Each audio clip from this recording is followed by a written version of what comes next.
Looking to the end zone. He's got him in. Touchdown. RJ. Welcome to Sikkim 365 Radio. Prescott on the keeper. Walks in. Touchdown. Dallas.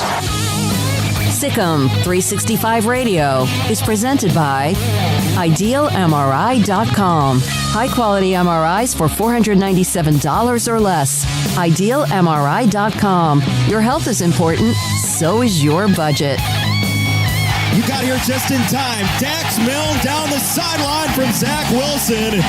And thanks for joining us. BYU touchdown, 78 yards on their opening touch of the football. First play score. The 3 o'clock hour is sponsored by Waco Custom Marketplace. Meats, sweets, Texas treats, and a cut above the rest. 425 Lake Air Drive, Waco. That one picked off, and it's a pick six by Jalen Petrie. Now here's David Smoak, Paul Catalina, and Craig Smoak. Well, good afternoon on this Thursday afternoon. The three of us are in studio, actually five of us. Craig Smoak to my right, Paul Catalina to my left. I'm David Smoak, also behind the scenes and doing their magic, Armstrong Sims and Jack McKenzie. Interesting day. We have a writer that covers Houston, Joseph Duarte with the Chronicle.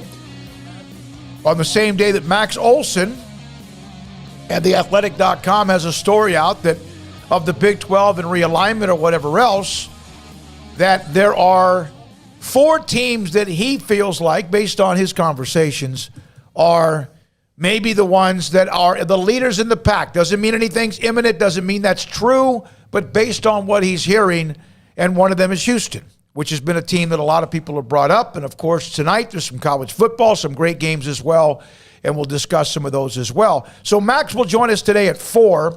Joseph Duarte today at 3:45. Last night, as soon as we said goodnight, the Big 12 had a statement out about as they continue to explore expansion, what's best for the conference. But Craig Smoak, Paul Catalina, Max Olson, Continue to engage in serious discussions, future expansion, current preference of adding 4 new members. Sources tell The Athletic.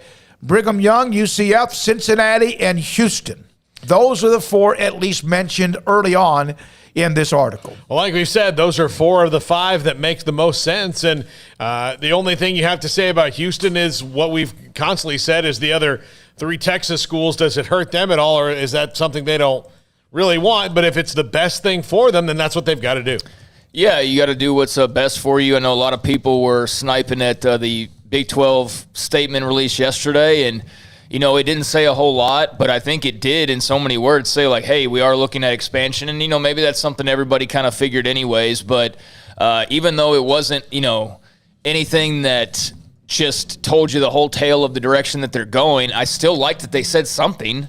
Like, that's what I was complaining about last week, was the fact that the Big 12 was just kind of sitting around not saying anything, and just everywhere you looked, something was shifting or happening, and they were just kind of there. So I like that they actually said something, even if it wasn't something super profound or informative. And as far as the teams go, I mean, yeah, they all make sense. For me, Memphis is an attractive school, so I'd be curious to know why they weren't in that 4 versus the 4 who are in that 4. I don't know if we'll ever have an opportunity, maybe after all the dust settles, that a Bob Bowlesby or someone along those lines would do a sit down and explain the process, however that comes about. But if those are the 4 and that's who it ends up being ultimately, I would be curious to know where Memphis fell in that, because to me, Houston is a team that makes a lot of sense. So the Houston fans don't freak out, because they're very touchy right now. I'm not against them, but I would like to know why them versus Memphis when you already have the state of Texas. You know what I mean? If this is about expanding your footprint, it's about growing out, why would you rather have another Texas school versus having an imprint in the state of Tennessee? So that's the kind of stuff I would just be, curious to know from their point of view. But again, it's not final, so we'll see what it ends up being. One of the other things is, when would this happen? Texas and Oklahoma, of course, we know what their plans are whenever that they finally pull the trigger. They have not given the notice. We know that. Big 12 bylaws say you need 18 months notice before withdrawing from the conference. And a fee of 2 years of revenue distribution, a penalty expected to be around $80 million each if you withdraw before the grant of rights. Now, they've told the conference they're leaving right now after the grant of rights in 24-25, but we know that's not what they want. We know that they would both, and I'm sure a lot of people let them move on, just how can they figure it out legally. But also, we're talking about teams that we mentioned here in Cincinnati, UCF, and Houston. They're part of the American Athletic Conference. They require 27 months notice, a $10 million penalty for departing members. So we keep talking about who they can add, and yet at the same time, who they can add, they've got their rules to go by. And that's where you wonder about, how do some of the networks, whether it's ESPN or whoever, how do they juggle some of this? Bottom line is, the 8 remaining teams in the Big 12 want their money whenever they're supposed to get it. So there's a lot in play right here, that sometimes we look at UCF and Houston, and or we look at Cincinnati or Memphis or whoever, and forget they're a part of a conference too. Well, and look, whatever decision has to be made with the knowledge that when you negotiate the TV deal, that it's going to be something sustainable for you. It's probably not going to be what they ultimately desire, because that went out the window with Texas and Oklahoma. But if it's something that you can live with and can get you where you need to be, then that's what you need to take. That's why whoever they add, they need to make sure their network partners say, yeah, we like that. That's something we can do for $20 million a year. Here's a note, I thought, and Craig, you as well. Cincinnati, Houston, and UCF have all played in a New Year's Bowl, a New Year's Six Bowl since 2015. Brigham Young close in 2020. They went 11-1, finished 11th in the final poll. Cincinnati, the highest-ranked Group of 5 program in this year's preseason poll, at 8. And so there is some other meat on the bone in some cases as well, if you want to look at some of the success they've had, whether consistently or not. Well, I mean, these are teams that don't have all of the advantages either. And so, that's why I've been saying these last couple weeks I know the Big 12 is not going to be able to add anybody that puts them on the level of, the other conferences that are considered the P5, which actually I'm going to start using the A5, because the A5 does make a lot more sense. But, they're not going to find anybody that's going to put them on that level. But Could they potentially make moves that 10 years from now puts them on a level closer to some of those P4s or A4s, excuse me? I think they can because of teams that are schools that are younger and maybe just kind of getting the ball rolling like a UCF. But you do have something there in Houston and something there in Cincinnati. And yeah, if you brought Luke Fickell into the conference and you brought in, BYU into the conference and you brought in Dana and U of H, if he's still there at that point, who knows with that. But, yeah, I mean, I think that adds some ammunition. I think that adds some fun and some excitement and some new matchups and some new road trips. And, I mean, that's a lot of what Oklahoma and Texas are excited about, right, is new matchups and new road trips. And, of course, it's the money, too. The money part's going to not be the same for the Big 12. But I don't know. I mean, I like the prospect of this. I'm not – as just burn it all down as I was maybe 3 or 4 weeks ago when all the people were just kind of picking at each other. That's the kind of stuff I'm sick and tired of from the Big 12. They all need to grow the F up. And they need to grow the F up and welcoming these teams in, whoever that may be, and use this as an opportunity and not as something that you're forced into, even though you are, or something that's like, oh no, woe is me. Nah, grow a pair, get active, add these teams, develop an identity, and take care of business. Just do your job, Big 12. And that's kind of how I see it. Yeah, and embrace what you're going to be. Right. Embrace that. Grab it and run with it. I think that they never, they were always had, 12 different agendas, and especially, 1 or 2 big agendas that overrode everything in that conference. So if you now have a 12-1 agenda for the conference, which is to listen, if BYU and UCF is your best game of the week, you best let everybody know it. Yeah. And if it winds up being that's the best, 10 years from now, if that's the best rivalry in the conference, keep playing it every year. Don't take it out. Don't do any of the things you did before, knowing you're not going to have the storied old rivalries you had. But whatever the best thing happens, if Baylor versus Cincinnati turns out to be the game of the year, then make sure everybody knows about it. All right, there are games tonight, and we'll get back to the story. Max Olson, again, will join us at 4. That was already something we scheduled him Thursdays at 4 most every week. And then Joseph Duarte, who covers Houston for the Chronicle in Houston, will join us right before that.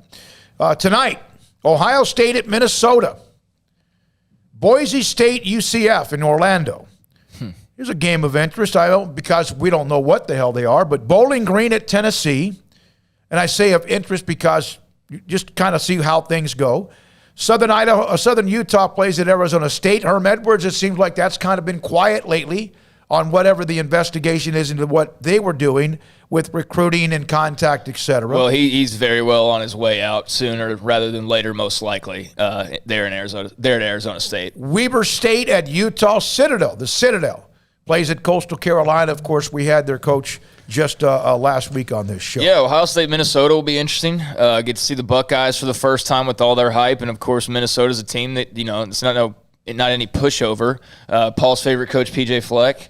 He loves to row the boat. So that game is definitely of interest. I mean, Boise State, UCF couldn't be more perfect timing. It's kind of like Houston and Texas Tech playing this weekend. You get these Big 12 realignment type matchups. So I'm sure that one way or the other, there will be some Big 12 chatter after that Boise State UCF contest.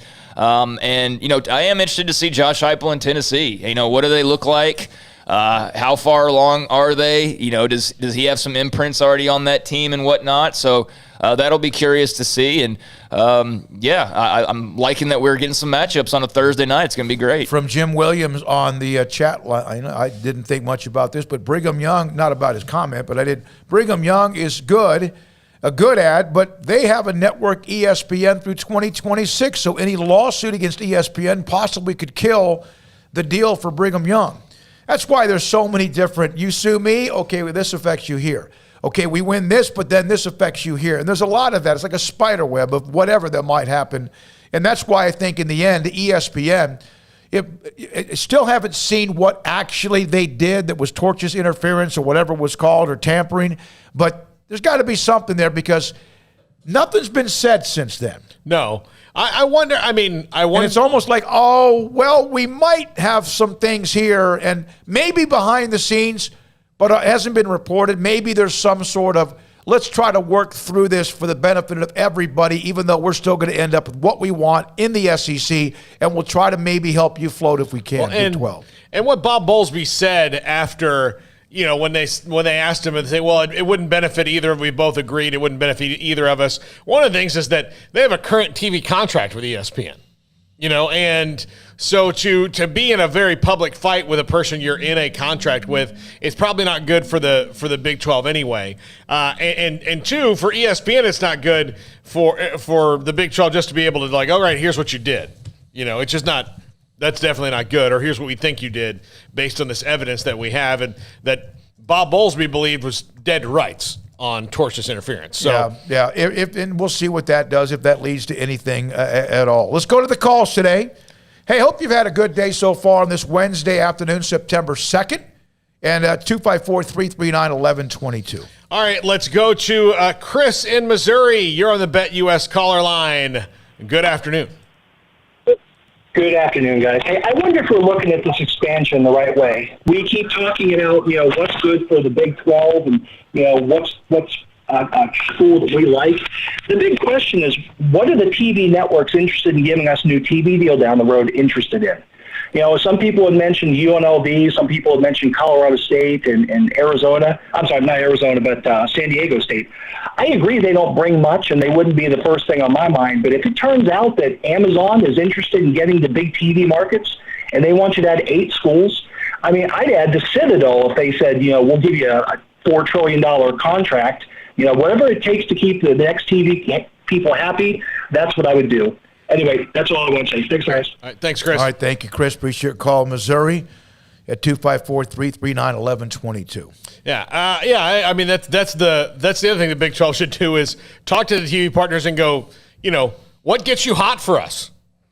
What do you like? What are you into? What do you want to see week to week matchup wise? Because you can't answer a client's question or a sponsor or a business question of how it helps. What do they need? If you don't ask the question, what do you need? Some of the best sales relationships with whatever you're trying to sell, time, inventory, TV, media, anything, to a business, is sometimes we want to walk in the door and just get the money. Hey, we need something to be sponsored. We need this. What do you need is what that question needs to be asked. And the other thing is sometimes by asking that question, you can find out that it's not a good idea. It's not a good partnership. Look, we can't do that. This is not possible, so then you can move on. Yeah, I think that the Big 12 should be asking their TV partners, the future people, whether it's Amazon or Apple or Fox or CBS or NBC or Peacock, Paramount Plus, whatever you want to throw out there. You're going to go a little bit deeper? Those to me would be the reasonable candidates. If it's those people, then what do you want to see? How do you want to expand into sports?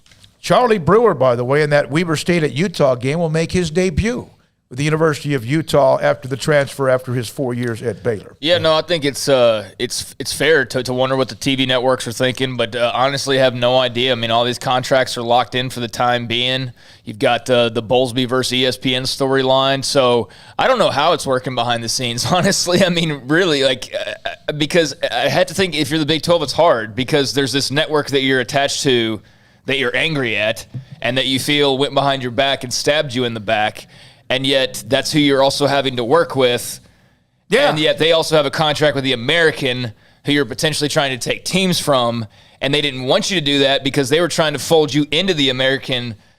So, I don't know how that works. I don't know how you just go about your business and feel trustworthy and really have any idea of what to think about even more than a couple years down the line. So it's a great thought. And absolutely, I would think that the TV networks do have some say. But that ESPN Big 12 relationship is so tenuous right now.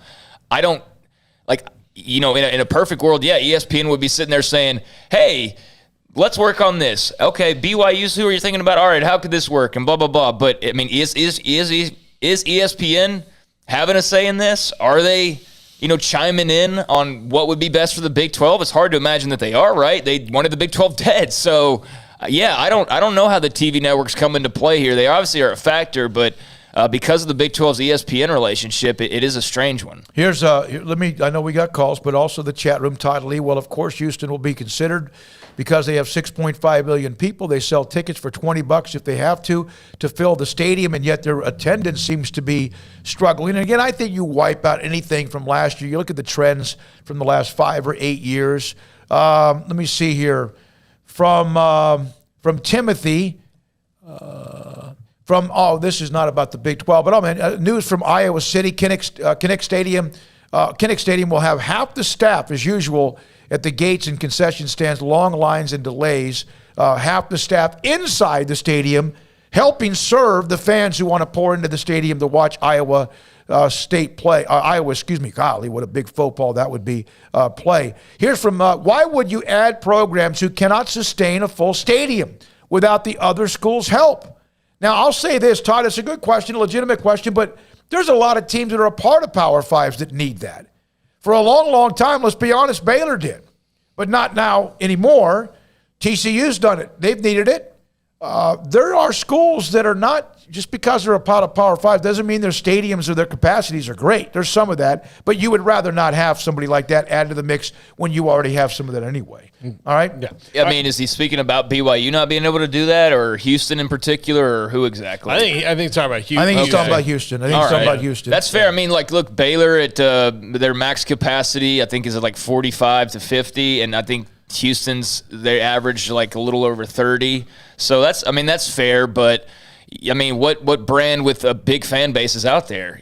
That's the thing, and that's not the only factor, but that's a very fair point to make. Yeah, this isn't NFL free agency where if you lose a safety, you can just go get another one from another team. That's just not how it works. So there's not really lateral moves to be made here for the Big 12. Here's a point from David Floyd, and I may be a Houston fan or not, but he's asking, how does Houston bring the Pac-12 money, yet only Brigham Young is the only school that seems to add value to the Big 12? Well, we don't know about Houston bringing the Pac-12 money. That's just a story. That's a report. And the Pac-12 didn't want to expand, and so if they wanted to, they could have gone and gotten Houston before the Big 12 even asked. Right. I mean, they could have done that. That was all, or a lot of that came from John Wilner, who covers the Pac-12, and last week he had made a comment when the Pac-12 was coming to their decision on whether or not they were going to expand, which was clearly that they were not going to do anything. But left the door open that but maybe in the future we will, kind of a thing.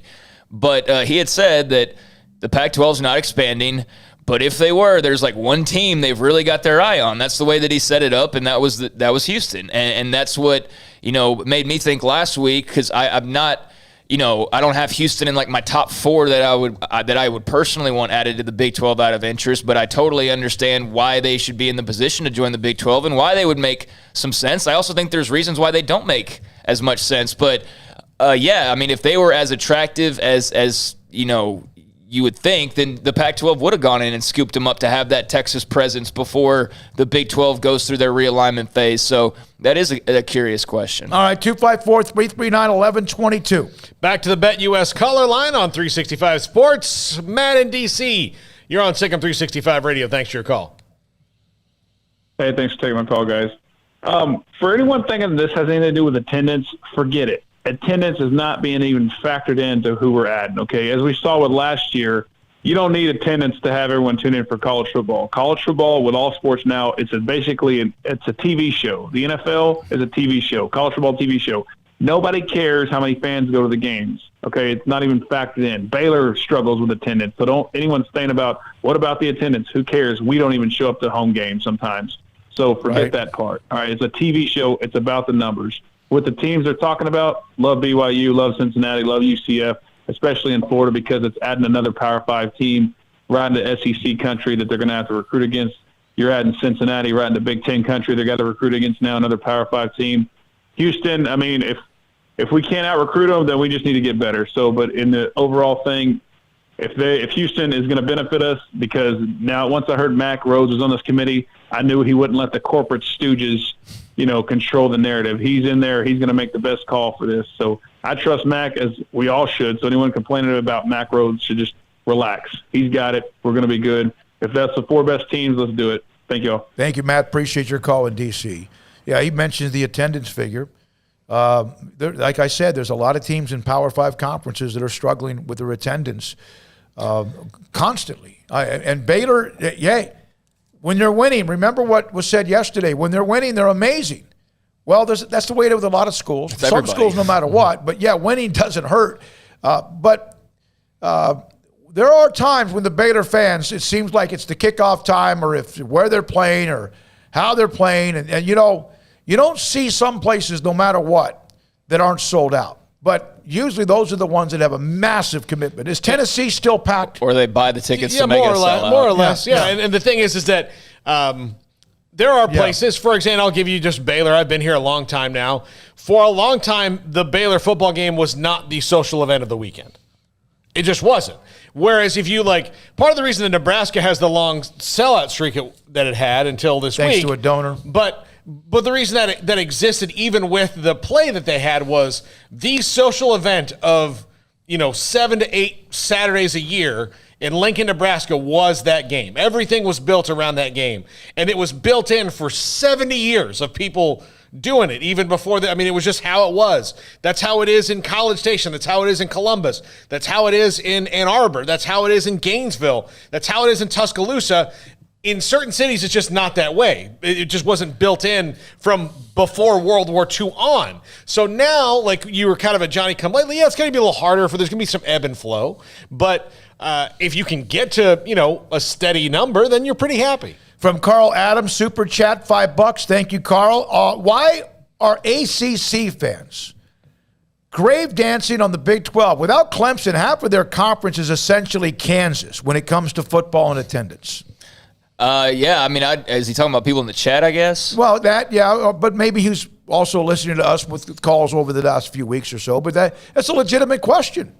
Yeah, I'm just asking because I haven't seen a ton of ACC trash talk. So there's been some. Okay, there's been some. I've seen lots of trash talk, and I'm sure I've seen some ACC trash talk. It's just not something that's really stuck with me. You know how it is. It's just, I think it's just human nature that people want to feel better than other people. So you see a lot of fans wanting to dance on others because those people are maybe suffering in some way or have bad news, and people want to just go jump on that bad news and have fun at those people's expense. I think it just says more about the people typing those messages than it does about any certain fan base or any certain conference. I just think those are miserable people or trolls or whatever, and no way to get on the internet and not see that from time to time. So, laugh now, but the ACC is steady for now. They're also locked into a really dreadful long-term contract.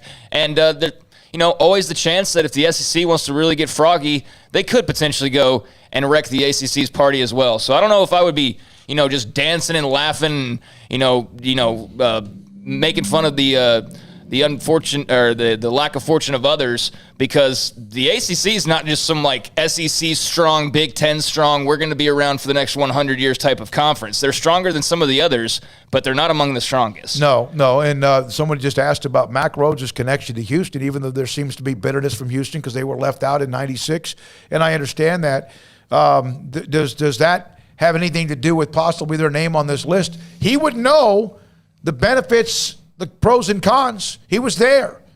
So he would know some of the ins and outs, the skeletons in the closet and or the positive, but I have no idea. We haven't talked to him in a couple of weeks. He's been kind of busy, and that's fine too. All right, let's go to T-Rex. You're on the Bet US caller line. Thanks for your call. Hey, guys. Oh, excuse me. Sorry, man. I was choking up on all the BS that Houston fans are speaking out all the time. Anyways, I just want to say, oh, my goodness. We're 1 sleep away, 2 sleeps away, I guess, if you sleep Friday night from a football game. It's a new year. 2020 sucked for numerous different reasons across the board for everybody.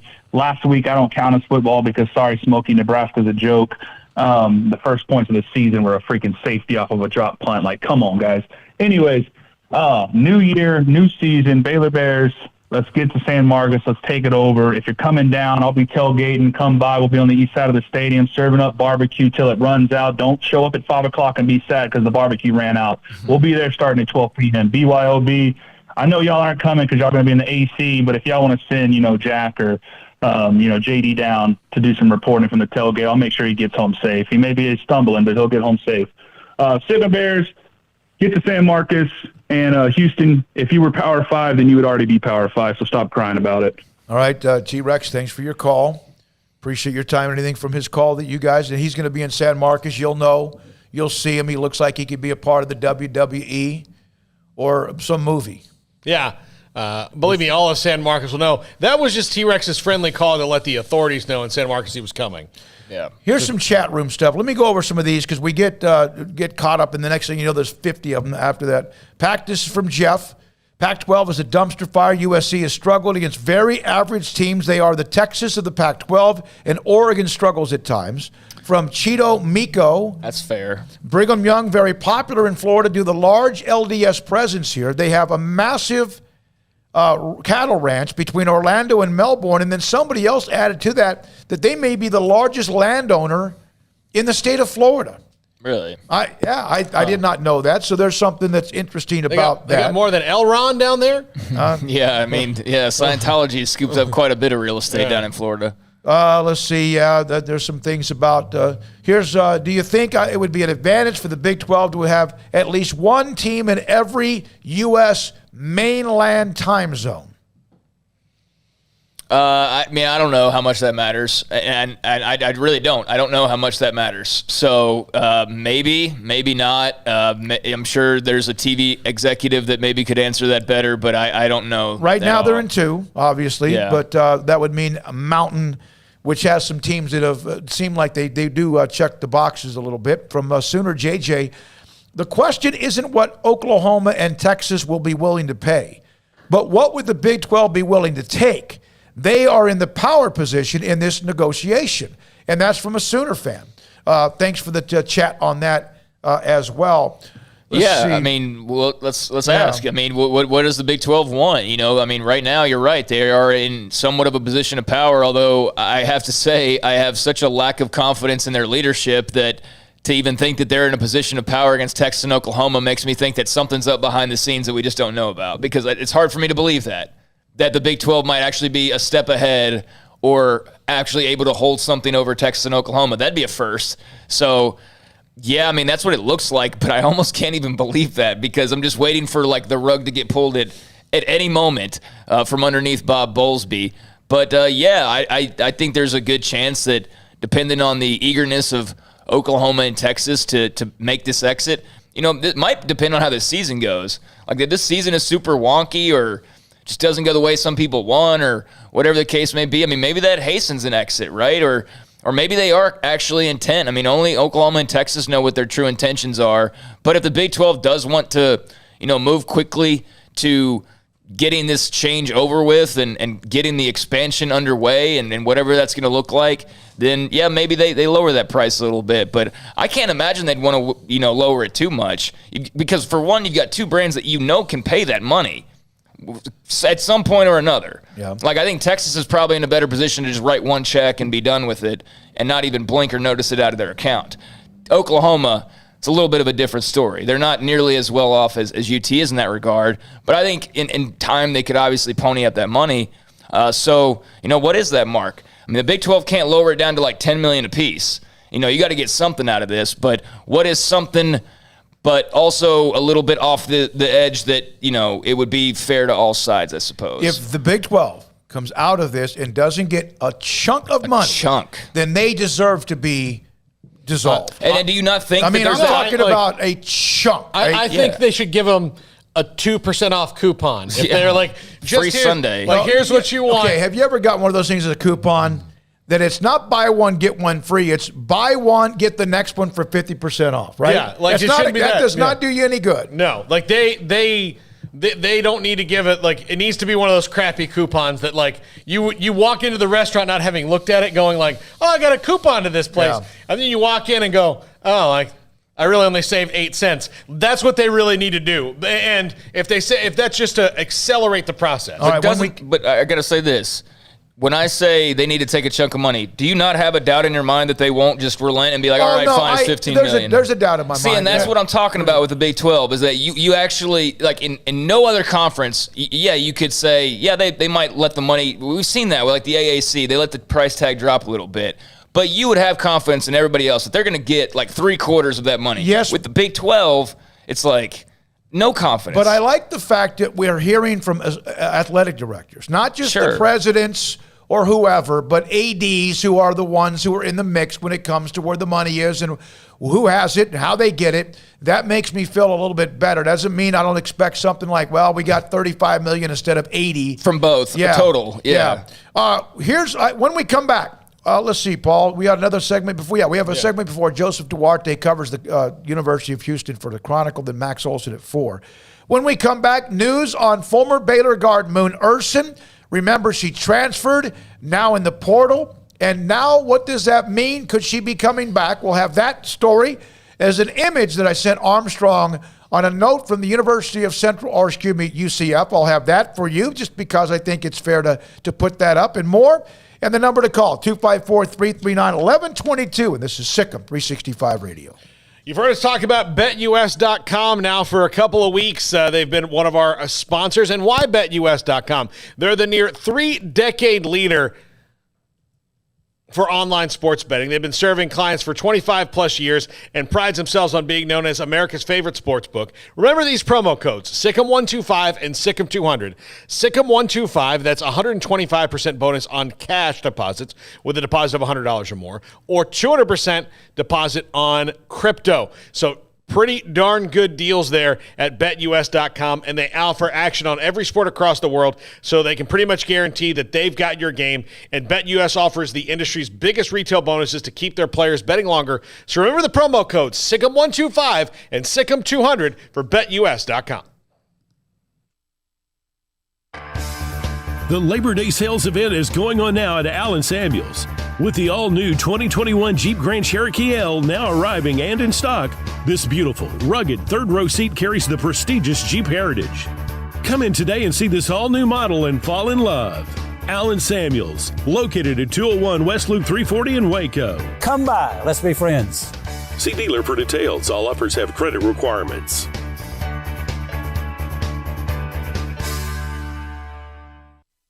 The secret to living your best life is pizza, obviously. Golden crust made from scratch, 3 fresh signature cheeses, and the toppings, crispy Old World pepperoni, savory Italian sausage, bacon. That's called a dream team. Find everything you need to live your best life and more at Marco's Pizza. Owner Bob Mock has been delivering pizza since 2001 and is the proud owner of 4 locations in Waco, Belmead, China Spring, Woodway, and soon to be open in Robinson. Marco's. Pizza lovers get it.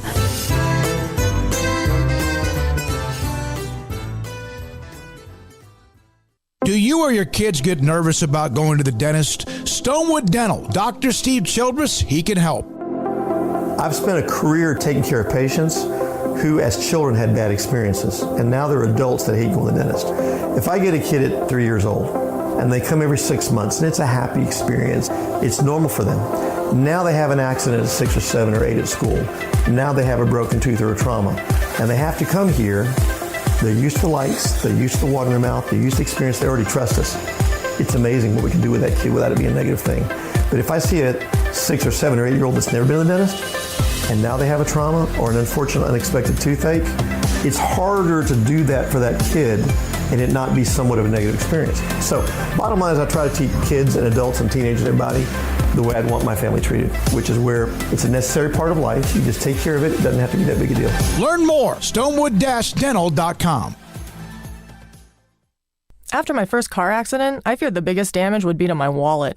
I expected a mountain of bills and a long, drawn-out process. But my Texas Farm Bureau insurance agent was there when I needed her and helped me get back on my feet and in my car in no time. Instead of a hassle, I got reassurance and a quick recovery. Stop by and see our agents at one of our 3 McLennan County locations. Coverage and discounts are subject to qualifications and policy terms and may vary by situation. Waco Regional Tennis and Fitness was built to help give you a chance to enjoy an elite tennis facility, but also to remain fit and reshape your body. And ahead of the curve with the explosion of interest in pickleball with instructors Joe Rosa and Jody Thurman and courts available. Like your body, Waco Regional Tennis and Fitness has gone through its own physical changes. Large flat screen stretched across the weight room with Wi-Fi available with their own app to enjoy news, business, weather, or sports. Beautiful sound of members working out, running, lifting, stretching, group exercise classes throughout each day. Personal trainers Christy London and Randall Corley.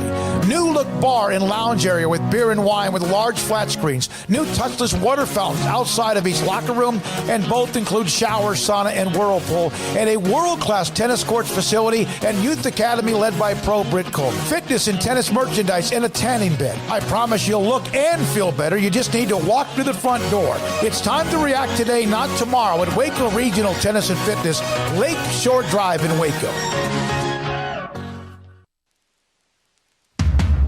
Welcome back to Sikkim 365 Radio. Call us on the BetUS hotline, 254-339-1122. All right. Moon Urson, former Baylor guard, was in the transfer portal. Remember the transition? Kim Mulkey to LSU. There were a couple of players that went with her. The staff pretty much. There's one person left in the staff from where they were when their season ended with that loss in the, the regional final to UConn. That's Jeremy. He's the only one left, the strength and conditioning coach.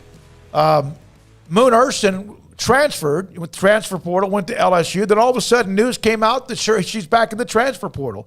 And there was a lot of interest about whether or not she was wanting to come back to Baylor. I spoke with Moon earlier today. She's been kind of busy living in southern Louisiana with the hurricane and trying to just make sure things are okay. It will not be Baylor. Nothing against them. She just said that it will not. I'm not going back to Baylor, so not sure what decision she'll make. Good luck to her. She's a great kid, great young woman, and we wish her the very best of luck. All right, now, Armstrong, do you have the image? This is from, somebody sent this to me. Not everybody can say this.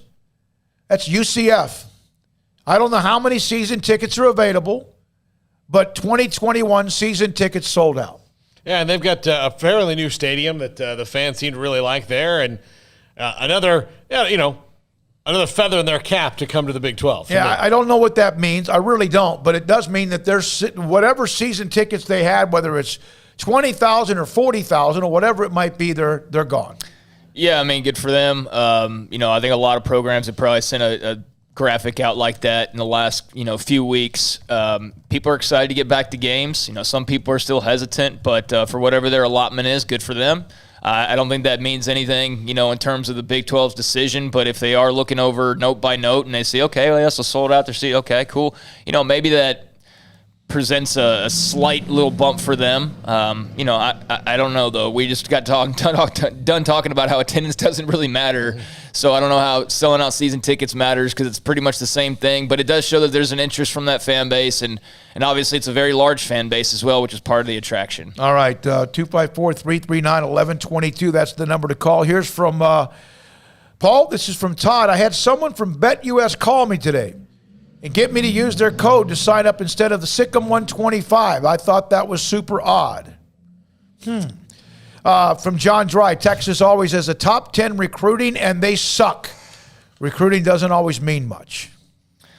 But it does, though. It does matter. Usually it does. Yeah, I mean, I don't want to rehash the talking point of every recruiting analyst out there, but, throw up the graphic of the class rankings and then the teams in the playoff, and they coincide every single time. So, I mean, there is some thing there in recruiting. You can't have 75th ranked recruiting class year after year after year and really expect to be in contention for much of anything, no matter what conference you're playing in. So it does matter, but it's not everything, to your point. You can get those stars on campus, but you still have to coach them. You still have to develop them. And you still have to be somebody who can call the right plays and make the right decisions. And we know there's a lot of coaches that aren't capable of doing that. There's a lot of coaches with talented rosters that bog those rosters down. So I think that's been, UT's problem and probably a little bit of an overrating of that talent. I do think there's several players that you see over the years that they have offers from Baylor and TCU and Texas Tech, and they're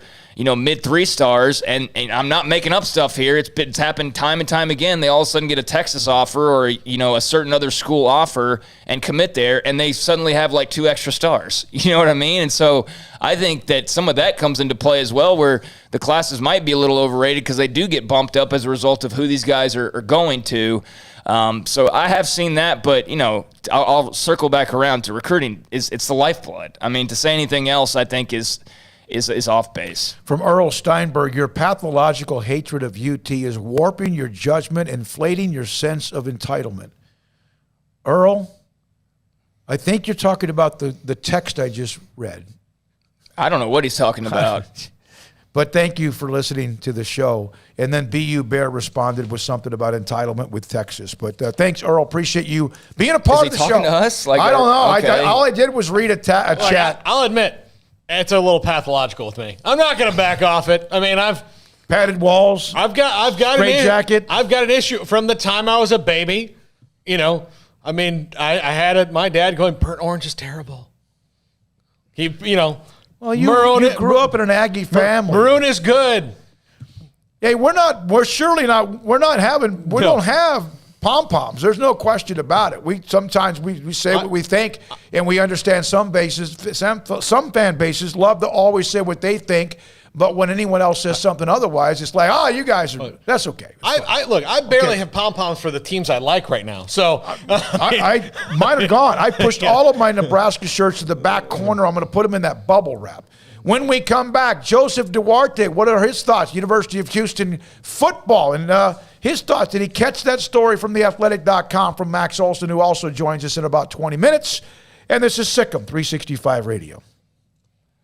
Richard Carr, Buick GMC Cadillac. They got the summer savings event going on right now over at Richard Carr, and that means a lot of great deals on the lot. That means great customer service as well, because they are your local hometown dealer. That is, if you are here in the Waco area. And Richard Carr has a lot of new and pre-owned cars on the lot. They've got the Labor Day savings event going on right now.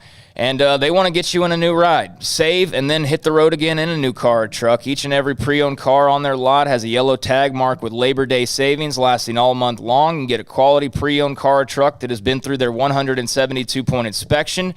And with multiple lenders fighting for your business, Richard Carr says yes when others say no. You can stop by and see the yellow tag markdowns all over their lot. Get to Richard Carr Motors during the Labor Day month sale going on now. Some of the deals they have, how about premium pre-owned cars and trucks, each of them going through a 172-point inspection before hitting the lot. 100% credit approval is always their goal. Amongst the offerings on the lot, you got the Cadillac, the ultimate luxury American vehicle, sophisticated looks with a powerful and exhilarating drive at Richard Carr Cadillac. You can find the right caddy for you, whether it's a smooth and powerful CT4 sedan starting at $33,395 or the XT4, XT5, or XT6 lineup of SUVs in the style and size to fit your lifestyle. And they have a lot of other options as well, but if they don't have the right car or truck for you on the lot right now, they can put you first in line for the many cars or trucks that come their way. Get your name on the priority list right now to get the perfect vehicle for you as soon as they arrive. And as I mentioned, if you're in the Waco area, Richard Carr is your local hometown dealership, so give them a chance to earn your business with great prices, free oil changes on new cars and trucks, and superior service after the sale. And you can go over to the dealership and take a test drive, or get in touch with them and they can bring the test drive to you. They are off Monday, Labor Day, to be with family, but the savings will last all month long. Bring a test drive to you, go to the dealership, get one. Regardless, get in touch with Richard Carr. They got a lot of great deals going on right now. Go by Richard Carr, richardcarr.com, and they are owned, operated, and run by loyal and proud Baylor Bears. With more than 160,000 alumni worldwide and counting, the Baylor family is growing. And through the university's expanded Baylor alumni program, the family is growing closer. With hundreds of local volunteers planning events in cities and towns around the country, you can gather with fellow Bears no matter where you are. So, get connected, get something started, get involved, and make plans to get together with Baylor alumni. Visit us at baylor.edu/alumni. One size fits all. That may be all right for an adjustable belt or cheap sunglasses, but when it comes to your financial needs, no one wants a one-size-fits-all strategy. Ben Erlinson, your Edward Jones financial advisor, knows that his most important goals are yours. That's why he takes the time to understand your needs, knowing you. That's how Edward Jones makes sense of investing. Ben Erlinson, 100 North 6th Street in Waco, 254-759-8533. Edward Jones, member SIPC. At Ideal MRI, we feel blessed to be part of the Waco community. We're a small family business here in Central Texas. At times like this, the cost of healthcare has never been more important. And unfortunately, significant illnesses and injuries still occur. And that's why Ideal MRI is open and here to serve you through this difficult time. So if you need an MRI, ask your doctor about Ideal MRI. You can schedule online in minutes at idealmri.com or call 833-IDEAL-MRI.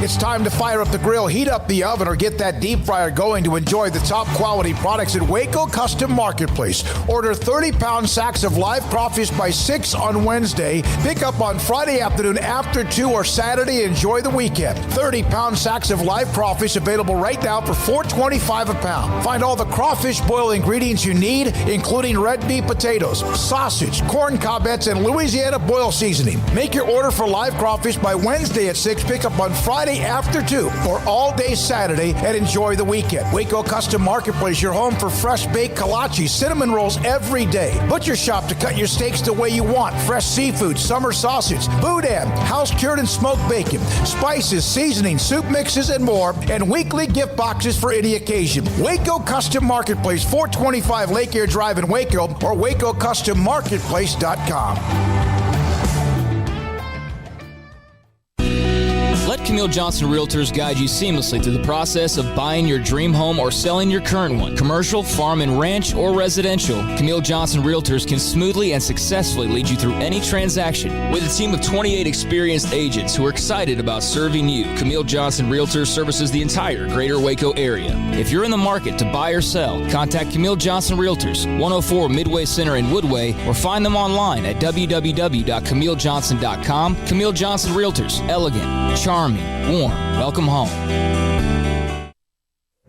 Stepping into a new pair of boots is great, but stepping into the boots of a U.S. Army officer can also add confidence and leadership skills to your son or daughter's career path. There are more than 150 occupational specialties to help them find the best fit for their future. See all the things your son or daughter can achieve in our boots at GoArmy.com. U.S. Army Waco Recruiting Company, 254-598-8131 or 254-776-1543. This is Sikkim 365 Radio. Text us at 254-339-1122.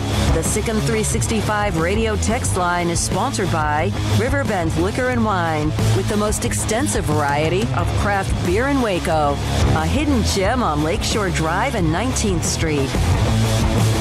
Joseph Duarte, Houston Chronicle, covers the University of Houston, does more than that, but that's pretty good in itself. Joins us on Sikkim 365 Radio.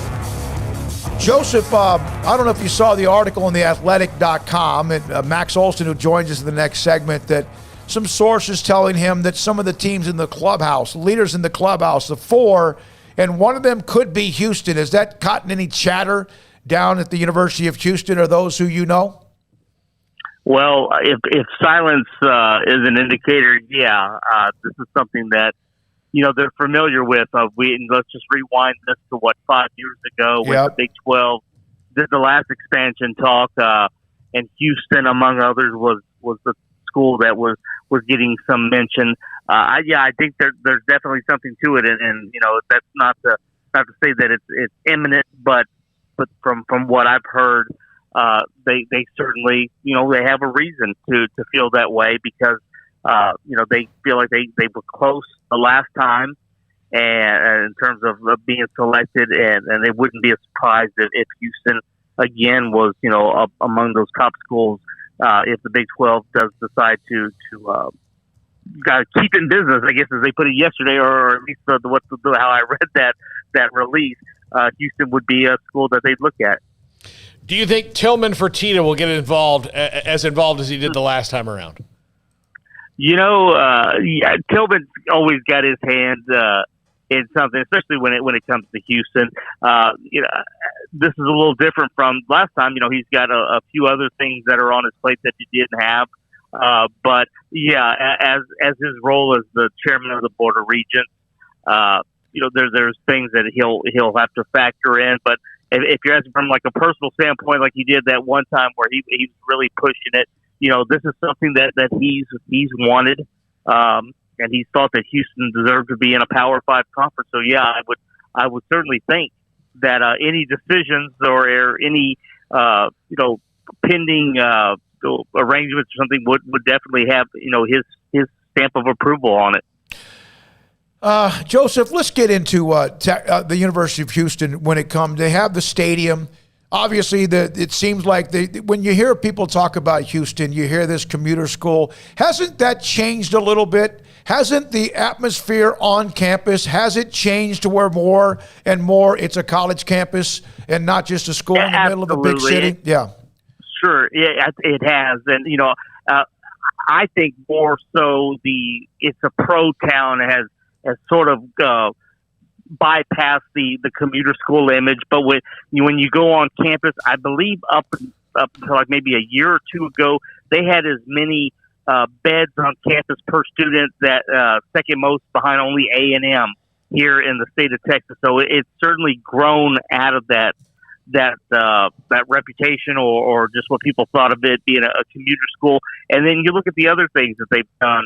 Within a 5-year period, at the earlier part of the decade, they had invested over $250 million in facility upgrades, whether it's the Fertitta Center for basketball, the football stadium, and all the other sports. So they've certainly, because of that last round of talk, they sort of put their ducks in and got everything lined up for days like this summer or right now that we're dealing with, so that if the opportunity came, they had everything ready.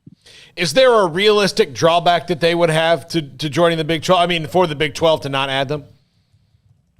I can't at this point. I think the drawback is one that's leaving. I think a lot of what has happened to Houston over the years, the University of Texas has had a huge say in it, and whether it's scheduling, not playing each other, just all those things, and now with Texas and Oklahoma leaving, I don't think there's as many roadblocks, if any, to getting in. It's about survival. You look at the options, and if you're the other Big 12 schools, there aren't many. The Pac-12's off the table. You look at the ACC, that's not going to happen. So it's either do what they said they're going to do and survive and add who they think are great options, or they're going to have to jump ship to the American where Houston is. So in terms of stature, money, that kind of stuff, I think Houston would be crazy not to look at the option of switching leagues, and it wouldn't be a bad one, because I was looking at the divisions and how it could break down with the remaining schools, and it certainly would be much more attractive than the league they're in right now. So, Joseph, nice timing with that first opponent, huh? With all this swirling around, get Texas Tech, Dana versus, the Red Raiders. What's kind of the buzz as far as that game goes? And, obviously the little bit of the Big 12 realignment subplot that goes along with it. So is Texas Tech playing to get into the American, or is Houston playing to get into the Big 12? Right, yeah. You are about to blow up. It's realistic. Yeah. What's that? No, go. You're about to blow up our chat room that's got people fighting back and forth about Houston attendance, commuter school, on campus. They're great fans, all of them are. But yeah, you just fired it. It's also a good thing for Joseph. I just bring the match. You guys already had all the gas stuff ready to go. But no, when you look at this weekend, it's sort of a game of people being familiar with one another. You look at Dana Holgorsen and his ties to Texas Tech, and Sonny Cumbie's now at TCU. Dana's former defensive coordinator is at Texas Tech. It's just down the line. But the interesting thing is for two programs that have had their branches of the air raid offense. That's something we may not see as much. Dana has admittedly gone to more of the running attack.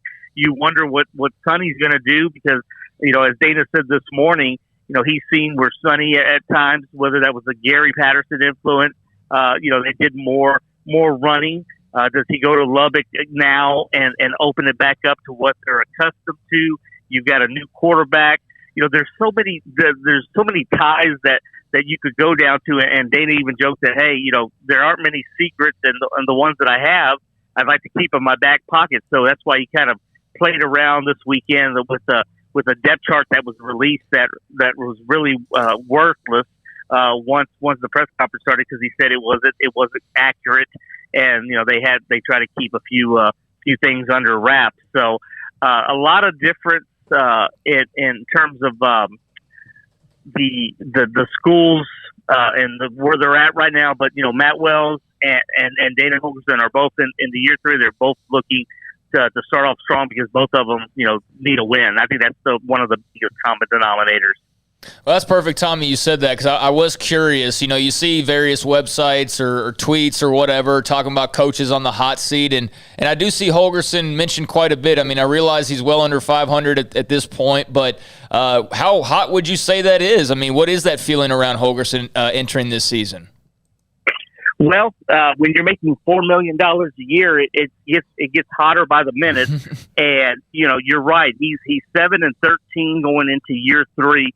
And now, granted, the first year you're always going to get that year. He was dealing with some roster mismanagement from the previous staff, and he was having to get his players in place. And then last year was just the COVID year, where I don't think very many schools had it rougher than Houston. So year 3, they're right now, knock on wood, there's no excuses. They're everything is, as he put it, it's a go. They won't have any injuries. This is the deepest team that he's had. COVID for their sake is under control. So you go into it, you have a schedule that after Saturday sets up where if you don't win 9 or 10 games, it's a disappointment. So he's got everything in front of him. If they don't have a good year, I still don't think he gets fired. If they were to go 7-5 or 6-6, but I'll tell you, as they put it, they fire coaches who go 7-5. That's what the school president said years ago. But they're gonna have to have a big turnaround this year, because if not, it is going to get a little bit warmer in that chair. Yeah, I would think because of the TV revenue still being low compared to Power Fives, and you're paying somebody $4 million, you got to have return on that. You got to have more than perhaps what they feel like they're getting. Hey, Joseph, thank you, man. Appreciate your time. We'll be in touch. Thank you for having me. Joseph Duarte, Houston Chronicle, covers the University of Houston, with us on Sikkim 365 Radio. I mean, he's going to be on the show regardless, because we talk to Joseph every once in a while. But, yeah, I can safely say he'll probably be on the show a few times moving forward based on our main point of discussion. I'm glad for his sake, though, after he made that comment about Tech, that Houston is a really long way away from Lubbock. When we come back, Max Olson, theathletic.com, in his regular weekly segment with us. He's got some news that he had earlier today, a story based on some sources that he's spoken with and others on staff, and that's next on Sikkim 365 Radio. Pickup Outfitters, Jay Errett, the owner, 220 Laker Drive in Waco. They can help spice up your pickup truck, SUV, or minivan with all of the bells and whistles, and maybe you don't need that. But when you do, or if you do, they have bumpers and grill guards and bump steps and much more for you to attach or put on your pickup truck, minivan, or SUV. I had, for a while, a long time, a 2001 Tahoe, and I always had trouble kind of leaning over in the back to the trunk, if it's golf clubs, whatever, groceries, and he got me a little bump stack. It was a little simple thing. They have little accessories that can help make things easier. For example, getting in to a pickup truck or an SUV if you're having something that maybe you don't have, the knees aren't very good, or you can't move as well. They have the ability to add to your truck, your SUV, the stairs that come out, the steps, that come out when you open the door or pop on the power with your car. That is there inside their showroom, and anytime you get something, product from them, and also installed with their great, beautiful bays, they have that lifetime installation warranty as well, and they can also help you with more if you need it. They can get it if they don't have it at Pickup Outfitters, CreateACommotion.com. At Impact Research Institute, we can help you identify if you have non-alcoholic fatty liver disease and measure for liver stiffness or scarring. If you or a loved one has diabetes, high cholesterol, hypertension, obesity, or concerns about your liver health, Impact Research Institute may be able to help by providing liver health screenings quickly at no cost, physician counseling, and opportunities to qualify for clinical trials. Visit us at impactresearchtx.com for more. Shorty's Pizza Shack at 12th and Bagby is a homegrown, family-owned and operated must-visit pizza place in Waco. Fantastic pizza by the slice or get the whole pie to share. Great happy hour specials every single day, and it's not just pizza. Great wings. You have to try the Sikkim sauce, chili cheese fries, pizza pillows, and more. Dine in for a great hangout or carry-out. Order online at shortyspizzashack.com or do yourself a favor and bring your crew to the restaurant at 12th and Bagby. Shorty's Pizza Shack. Tell them Paul sent you by.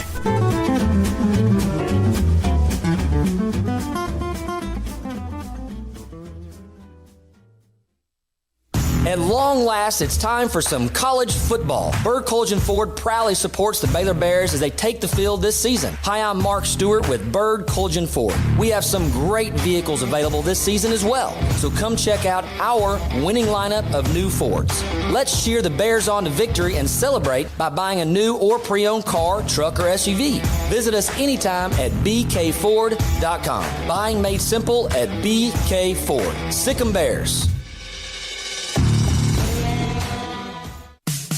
In the market for a quality metal building? Since 1943, Pioneer Steel and Pipe has helped Central Texas residential and commercial customers with metal building design, panel options, building components, and trim options. Pioneer Steel and Pipe's residential line is energy efficient, offers low maintenance, reduces insurance payments, is impact resistant, and carries up to a 45-year limited warranty. In addition, they can also help you find a metal building contractor for your project. Pioneer Steel and Pipe with locations in Waco and Bryan and at pioneerboys.com.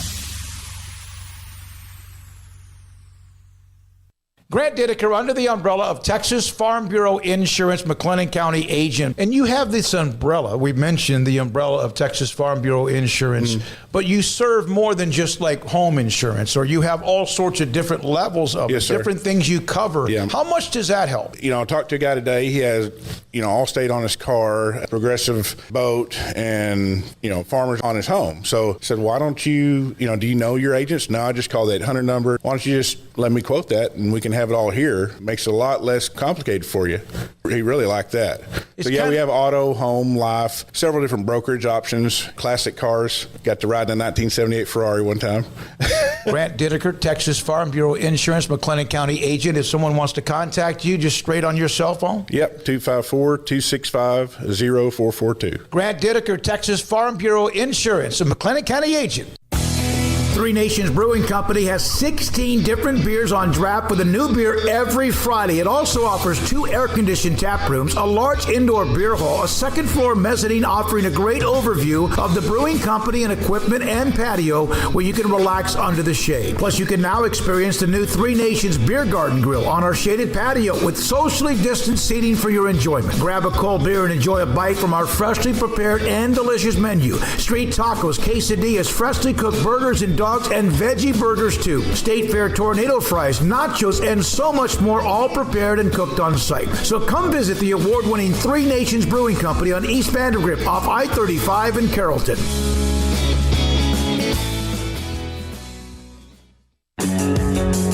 Welcome back to Sikkim 365 Radio. It's time for our weekly segment with Max Olson of The Athletic. Brought to you by Pioneer Steel and Pipe, where customer service is their main focus, and best in metal, steel, and pipe for large or small projects, with 2 locations in Waco and Bryan. Family owned and operated since 1943. Slovis to throw, stepping up in the pocket on second down and long. Has a man downfield. Drake London breaking free. London inside the 10. They can't get him down. Into the end zone for the SC touchdown. The 4 o'clock hour is sponsored by Boozer's Jewelers, the wedding ring store, specializing in custom jewelry and repair, all in-house. Now, here's David Smoak, Paul Catalina, and Craig Smoak. All right, here we go on Thursdays at 4. unless he is stirring up trouble in the college football realignment landscape and expansion. And even when he is, Max Olson, theathletic.com, good friend of the show, great friend of the show, joins us on Sikkim 365 Radio. So you've been busy. Of course, this is something that I'm sure has given you a little extra to-do list and due diligence to do, and you were always doing that anyway. But so, Brigham Young, UCF, Cincinnati, and Houston, at least those being discussed most seriously, or seriously the most. Is this something that you feel like is going to be still long-term, nothing happens for a few months, or do you feel like the Big 12 would like to have something in the next few weeks? Yeah, you guys know how this thing is. It's like, once again, we're talking about something where it's like, yeah, this seems like it's moving a little bit faster than anticipated. Certainly when you get 8 ADs together in Dallas like they did this week, even if those guys are able to all get on the same page and sort of work in lockstep, as we all know, when it comes to realignment, it's still a matter of selling presidents and getting them on board and dealing with whatever concerns pop up for them. So, you can't say any of this stuff is set in stone, but certainly it's looking pretty good right now that, yeah, this could be, you hear a lot of different timelines from people in sort of the short-term one here of, when would they add these schools? Could be a few weeks, could be later this season, could be sometime during the school year. I think there still is a lot of work to be done and in sort of working through all the details here. Obviously, we don't know what year you'd bring candidates in. You still have Texas and Oklahoma and their departure to figure out. It's a lot to work through, but yeah, certainly right now things are moving in a direction where if everyone can agree on these 4 schools, this could potentially move pretty quickly. If you were Texas and Oklahoma, would you not want these 8 schools to figure out what they're going to do pretty quickly so that maybe you can do what you want to do quicker? And how could they aid in this at all? Yeah, I think that this is a good development for Texas and Oklahoma getting out of the Big 12. I think that they have potentially an opening here, or at least a case to be made that, look, all right, congrats Big 12, you figured it out. You've added members. You're going to go to 12. Good job. This is great for your future. We're glad this conference is not dying. But why do you need us here? Is it fine for us to just walk out the back door now? And so, look, I don't know. Maybe this stability and getting some clarity on this, maybe that does sort of simmer some of the tensions, and people are willing to get into those kind of negotiations with Oklahoma and Texas about about the exit and all that. I don't know, but certainly that is an element of this that is very important to figure out. And if you can get this kind of setup figured out here, then yeah, I think if you're Texas and Oklahoma, I still think that it's. I do not think they're in the SEC next year, but if they were to give notice at the end of December and leave in 2023, maybe that's maybe depending on how this TV stuff all works out, maybe that's okay. Max, do you think that the conference, from your understanding, is set on 4 as just the ideal, not much more than that? Because obviously that would leave out a school like a Memphis, and it leads me to wonder, what is the discussion as far as you're hearing on Houston because of the Texas factor that could be a positive for them, that could also be a negative for them. So I'm just curious if they're sold on 4 and why a Houston versus perhaps a Memphis, for example. Gotcha. Yeah, that's certainly been one of the questions I've been trying to figure out in working to report this is, you're looking at these 4, but could it be 2? Could it be, 6 or 8? I mean, what exactly ends up being sort of like the comfortable move here? And I think if you go to 4 and if you end up with making the Big 12 a 12-team conference again, I don't know that necessarily precludes you from someday looking at this and saying, maybe this makes sense to go to 16 and do sort of the pod scheduling and, especially if you're spread out all over the country, maybe there's some convenience there if there's an opportunity. But it seems like right now the focus is more on 4, and partially I think that's maybe because, it gets you to 12, but also this is a 4 that I think people are not having that hard of a time agreeing on. Now, Houston is of the 4, Houston is certainly the one that generates the most debate. And, leading up till today, I've even, reported, that there was reluctance to engage with Houston, going back to their feelings on Tillman Fertitta and just sort of what Houston, what the ego level maybe you're dealing with there if you bring Houston into the conference. But it does seem like people are willing to sort of set aside these differences in politics and say it's hard to justify leaving Houston out, and that Houston could strengthen this conference. I don't know today, how all three of the Texas schools feel about that. But from what I've been told, it doesn't sound like there's that much opposition to it. And, you can sort of, like in 2016, there was these different, there was sort of this perception that they didn't add value.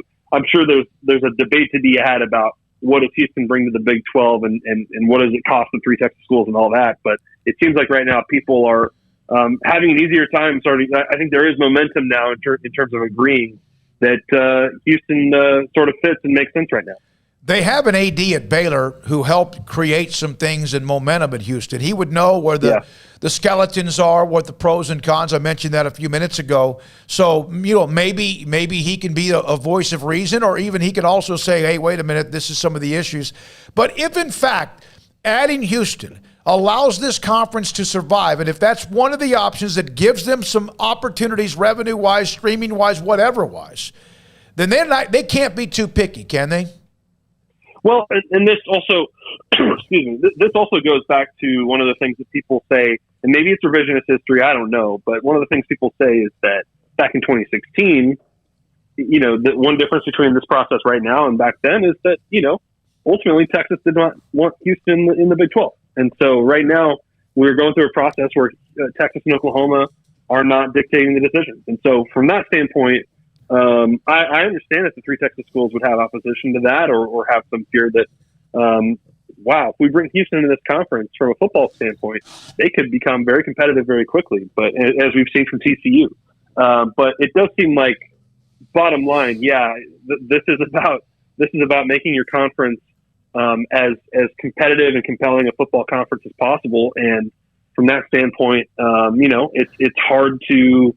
And you're right, Mack Rhodes and others have done a great job of upgrading Houston over time to get them ready for this opportunity. But, it's just kind of, I'm sure there's still going to be some debate about it, but it does seem like Houston's in a lot better position than I thought they were a few weeks ago.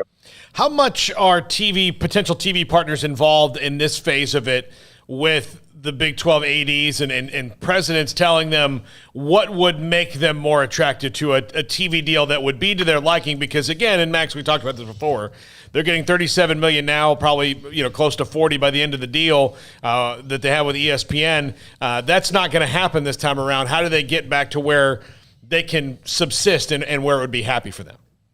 Yeah, it's a great question. And those of us that are on the outside of this, you do wonder, like, how do you go through all this and put a plan together when you don't know what the price is, But I think from my understanding is, yes, you do work with consultants on this who give you a sense of, what are the members that can maximize value. Obviously, they brought Oliver Luck into the mix here because he has some of those connections, and it can kind of help, I think, be a little bit of a middleman to give you a better sense of what that looks like. But, and he knows lots of folks. But, yeah, that is a part of this, obviously. And that's, when I don't know if these schools are coming in 2024, 2025. Are you bringing them in at reduced distribution? What is the value to the potential TV partners on that next deal? That's all. These are all sort of unknowns in all this. But, certainly it seems like there's an understanding in the Big 12 that, yes, if there's a hit involved here, that's to be expected. Because there's not some combination of schools among the group of five that gets you what Texas and Oklahoma gave you. But, it looks like this is the setup that potentially puts them in the best position. Max, one thing I'm really curious about with the timeline and everything is the fact that the Big 12's grant of rights still do run out in, 4 years? So if you're adding teams in the next couple of years to bring them into your brand new conference, but then 2 years after they sign up, there's the threat of teams leaving again, right? So has there been any discussion as far as you're concerned or anything that you've heard on, as part of these negotiations or whatever, that there's also talk of these 8 schools signing an extended grant of rights agreement to solidify the Big 12? Very good question. I don't have an answer for you on that right now. I think that, again, I think that the Pac-12 situation last Thursday, closing the door on that, I think has led to some of these Big 12 schools saying, okay, we don't have other options. We have to come to the table here and mean it when we say that we need to be united and work in lockstep and work to make this conference better. I'm sure there are probably still some presidents that think, well, who knows what things look like in a couple of years. Maybe if you're at West Virginia, maybe you do still hold on to that hope a little bit that the ACC is going to someday have a spot for you, or maybe you do wonder if the Pac-12 will revisit their decision as they get closer to their TV deal expiring in 2024. So that's a very good question. I do wonder if you go through expansion, you would think that this is a move that probably gives Bob Bowlesby an opportunity to approach them and say, hey, we need to extend this and show our commitment to this conference. And so, there's been reports, obviously, that they tried to do that previously when it came to talking about the new TV stuff, and that these 8 were for it, and Texas and Oklahoma were against it. So I do wonder how much that's changed. But yeah, it's a totally valid question of how committed are these schools to staying in the Big 12 beyond 2025. And I don't know that you would go through expansion, and make additions if other schools were still trying to get out. You would think if they're going to expand that they have to be able to have some conversations with a TV network about something being extended. Otherwise, it's like, as you said, it's like putting a Band-Aid on the problem on what is a gash. Max, I don't know if you can answer this or not. I don't think anyone can, but I know that because of all the stuff you do and who you have connections and sources, and we have ours as well, do you feel any different about the Big 12's health now than you did back a month ago? It's funny because I think a month ago, I think that some of the first stuff I was writing about this was, and maybe this was felt a little optimistic at the time, but from the start of this, I've written that I feel like, this is the future of the Big 12 comes down to whether these 8 members can trust each other, and can also come to the conclusion that ultimately, if the other Power 5 leagues don't want to add you, then, you have more value together as 8 than you do separately by trying to go off to a different conference. And so it seems like for the last month, we've gone through that process of, trying to feel out, will the SEC add more? Will Pac-12 take us? Will Big Ten do anything? Will the ACC, I think that these schools had to go through that process and find out, is there anything out there? Is there any way out here? But it still comes back to that original, I think, line of thinking that for this conference to survive, these 8 have to work together and collaborate and trust each other. And I think that's what happened on Tuesday and Wednesday when these ADs got together. I think that has begun to happen. I do think if you go through this process and add these 4 schools, I think that it brings some stability and some security to the Big 12. I would think that it gives people, a little more confidence here that this is going to still be perceived as a Power 5 conference and better than the AAC and all that. And we'll see where the money ends up. But I do think in terms of status and stature, it is important to make these additions. And, I don't think anyone's talking anymore about this Big 12 is going to implode. I think that's why these folks are working together, because they understand if you have nowhere else to go, then we have no choice but to do the best we can here to make the Big 12 as strong of a football conference as possible. And look, I think these 4 schools also help you in basketball, and I know that's obviously important in Waco. All right, thank you. I'm sorry. I want to ask about a game. I mean, wait a minute. We got games going on, man. Yeah. We got games going on, and I know we're short on time here, Max. So there's several I would love to ask you about. I mean, but the biggest one is Georgia-Clemson on paper. So if I could only ask you about one, how about that one? Georgia-Clemson, what are your thoughts on the game this Saturday? Why would you do that to me? You know how busy I've been. I mean, what am I supposed to say? Sorry. It's cool. It's awesome. I mean, I think it's awesome that we've got a real playoff caliber kind of game to start this off, and that whoever loses this, kind of has to run the table here. And I think it's going to be. I think that Clemson will pull it out, but man, I wouldn't be that surprised if Georgia just sort of showed America they've recruited at almost as high level as Alabama. This is the year when it should show up. You've got the quarterback. You've got all these future NFL players all over the field.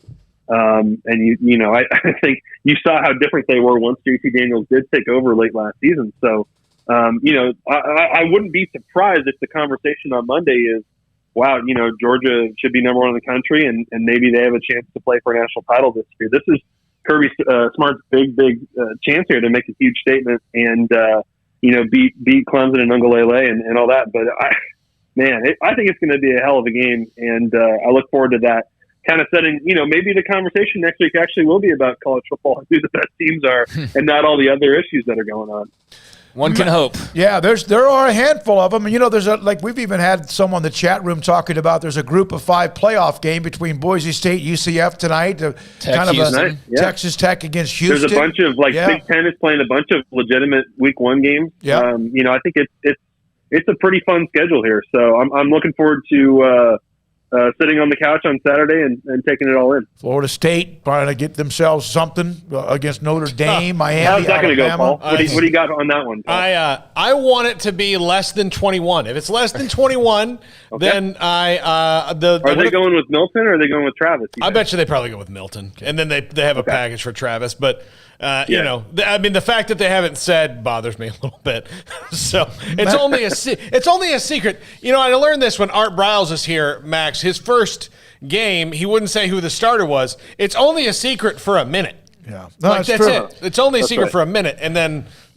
Max, I got a question for you. Since I was born, I've been spoiled in the last few years. You have a college football team that we. Oh, here we go. Here we go. I've never jumped off the bandwagon. I never have, and because we were spoiled. I mean, seriously, forever. Yeah. God, you promised me this year something different than what I saw Saturday. You told me. I didn't promise you. What are you talking about? I don't think I heard him promise anything. It must have been a dream. Yeah. Smokey, the expectations have changed so much that people here were just hoping to get to 6 wins. And now even that doesn't look No, very and now you got one of those you thought you could chalk up. And, God, the donors buying tickets. Hey, man, thanks for your time, buddy. Great stuff. Appreciate it. Thanks, guys. That's Max Olson. Craig's got some interesting news on former Baylor basketball star, and he was Mark Vital, part of the national championship team. We mentioned earlier this week that he was going to give football a chance. Yeah, he's given football a chance, and he is now a member of the Seattle Seahawks. As Ian Rappaport reports, this is a fun one. Mark Vital coming off a national championship with the Baylor Bears in basketball, signing to the Seahawks Young Money, which is Lil Wayne's sports agency, and the one that Mark Vital is signed to.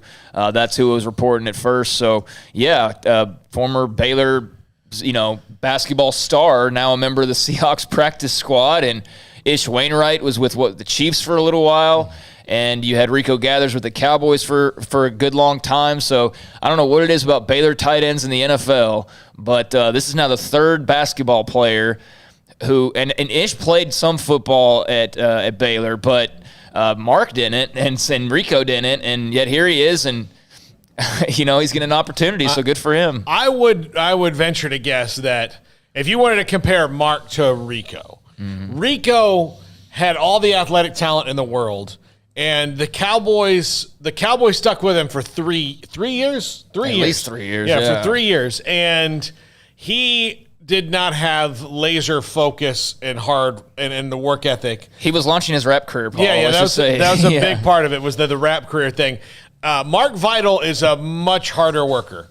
In my opinion, than Rico was. If he doesn't make it, it will be because he just can't play the game at that level. It won't be because of anything in the film room or meetings or effort or anything like that. Yeah, he'll do that, and it won't be because he found out that he could rap and try to make a career out of that too. He's being represented by Young Money. APAA Sports confirms the story with Ian Rappaport. Mark Vital again signed by the Seahawks.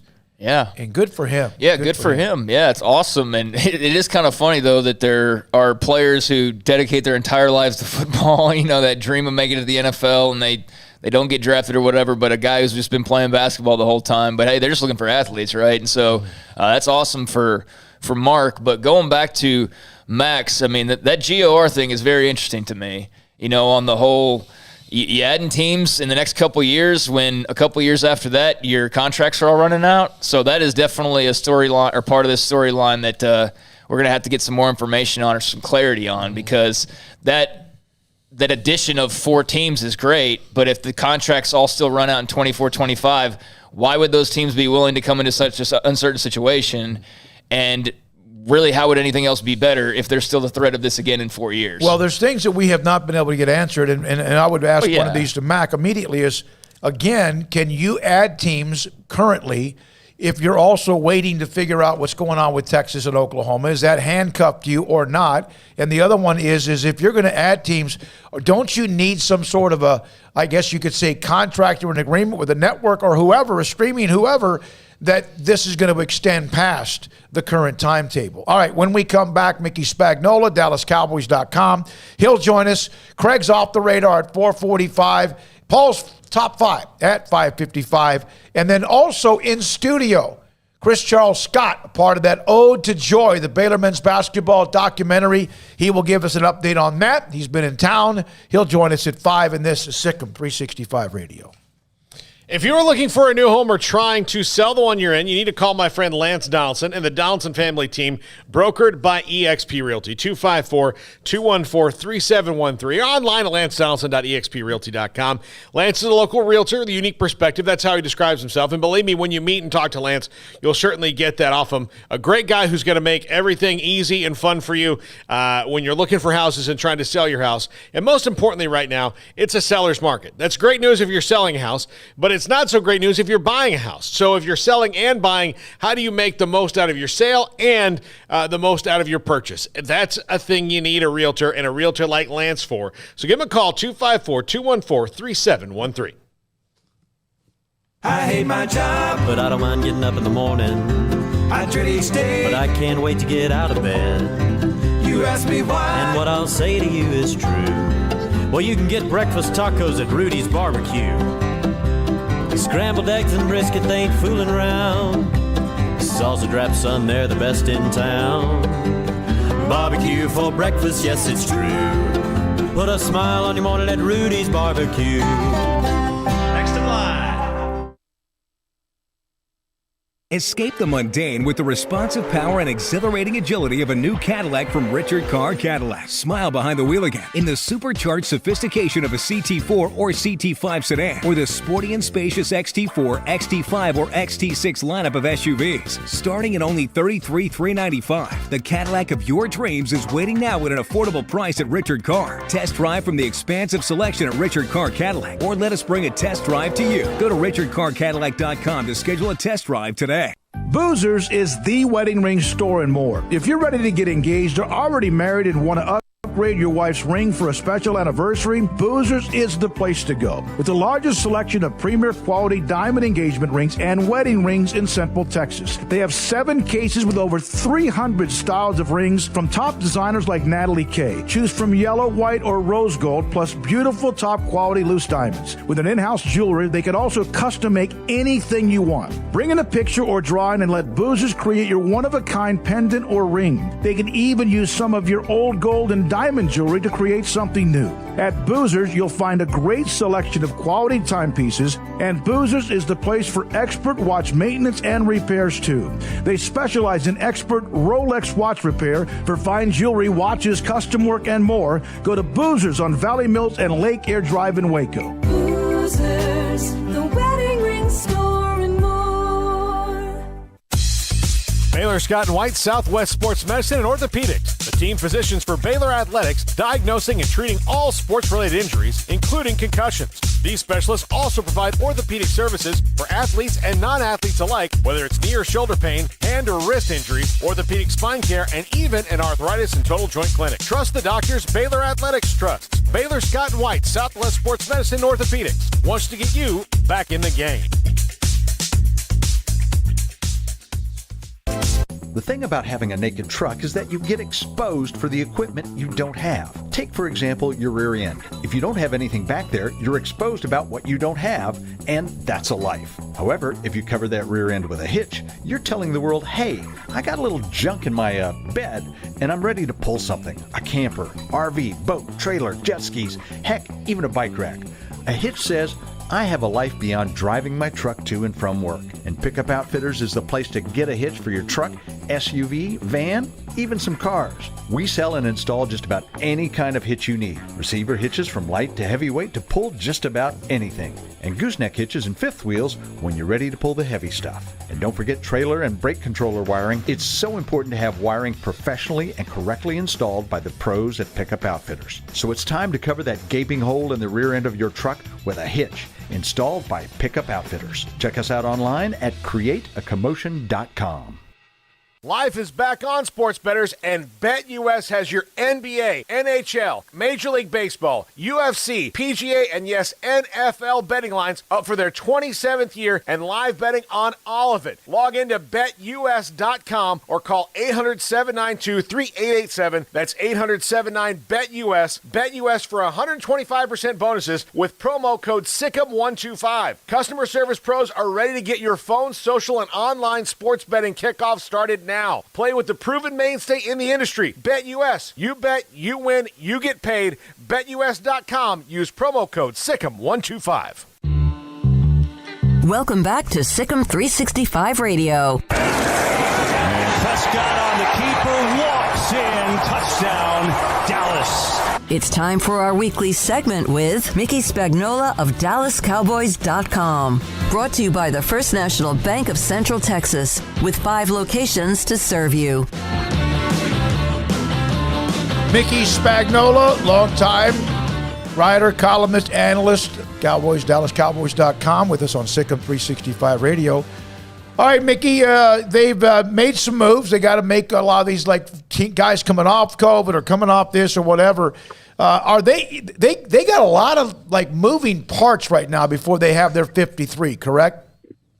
It's closer after today, David. They made several moves to get 3 of the guys off COVID reserve back in practice today: CeeDee Lamb, DeMonte KZ, and Carlos Watkins. Now, to do that, they had a bunch of guys nursing injuries, but they had to remain on the 53-man roster for 24 hours before they could put them on injured reserve designated to return, which means you can put them on IR, but they only have to miss 3 games. So today they moved Neville Gallimore, Sean McKeon, Josh Ball, Kelvin Joseph, Malik Turner, and Francis Bernard to that IR designation to make room for the 3 COVID guys. And also, since they claimed quarterback Will Greer and signed running back Corey Clement. So they're right about at 53 right now. The practice squad, I think, has room for 1 more person. And then the only thing they'll have to do is probably make 1 roster move. I think they're anticipating by Sunday Connor Williams will come off the COVID list, and he'll be ready to go when they start their first real day of practice getting ready for Tampa. Yeah, don't they have to bring the punter back too, Mickey? Was that one of their moves that they, Yes, they still got to bring the punter back. That's right. Yeah. They did bring the deep snapper back, McQuaid. So he was one of the moves that came back into practice. And it's funny you said that, because I don't know if this was a tongue-in-cheek type satire story, but somebody wrote on a website that the Detroit Lions have decided to go without any kickers because they released their kicker and punter, and so they'll always go for it on 4th down and 2-point conversions after a touchdown.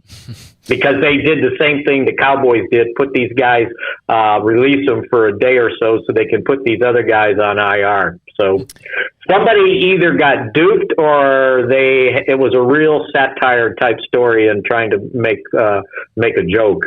So, Mickey, Mike McCarthy shot down the notion of Cam Newton as a backup quarterback, huh? Well, I hope so. Yeah. I mean, if he fits in as a backup quarterback, why didn't the Patriots keep him? Right. And then, I saw the headline on NFL.com that the Cowboys passed on bringing in Cam Newton. Well, 31 other teams or 30 other teams did too. I haven't seen him signed yet. And look, does he want to be a backup quarterback? Or is he going to hold out and look for a place where he can step in and start in case there's an injury, right? Right. And no one will say this, right? But they may think it, and I'm not saying they are around the league. But you've got an unvaccinated quarterback. You want him in your quarterback room? because the quarterbacks, it's a pretty sparse group, right? And say somebody tests and somebody gets close contact and now you're down to one quarterback or two, I would think that's in the back of some teams' minds. Well, look what happened in Minnesota already in camp. Mickey, they had to go sign people just to get through their first preseason game. Right, exactly. And now look what's happened with the Colts, right? Mm-hmm. And I can't remember the last GM that came out and basically said, no, that's going to be part of our decisions. And I know the NFLPA may want to come down on them, but, the guy was just speaking the truth because the last thing you can afford, especially in the quarterback room, is an outbreak.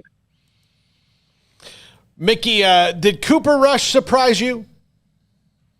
I don't know surprise. I think he was just somewhat consistent, which, I think everybody forgets, Paul.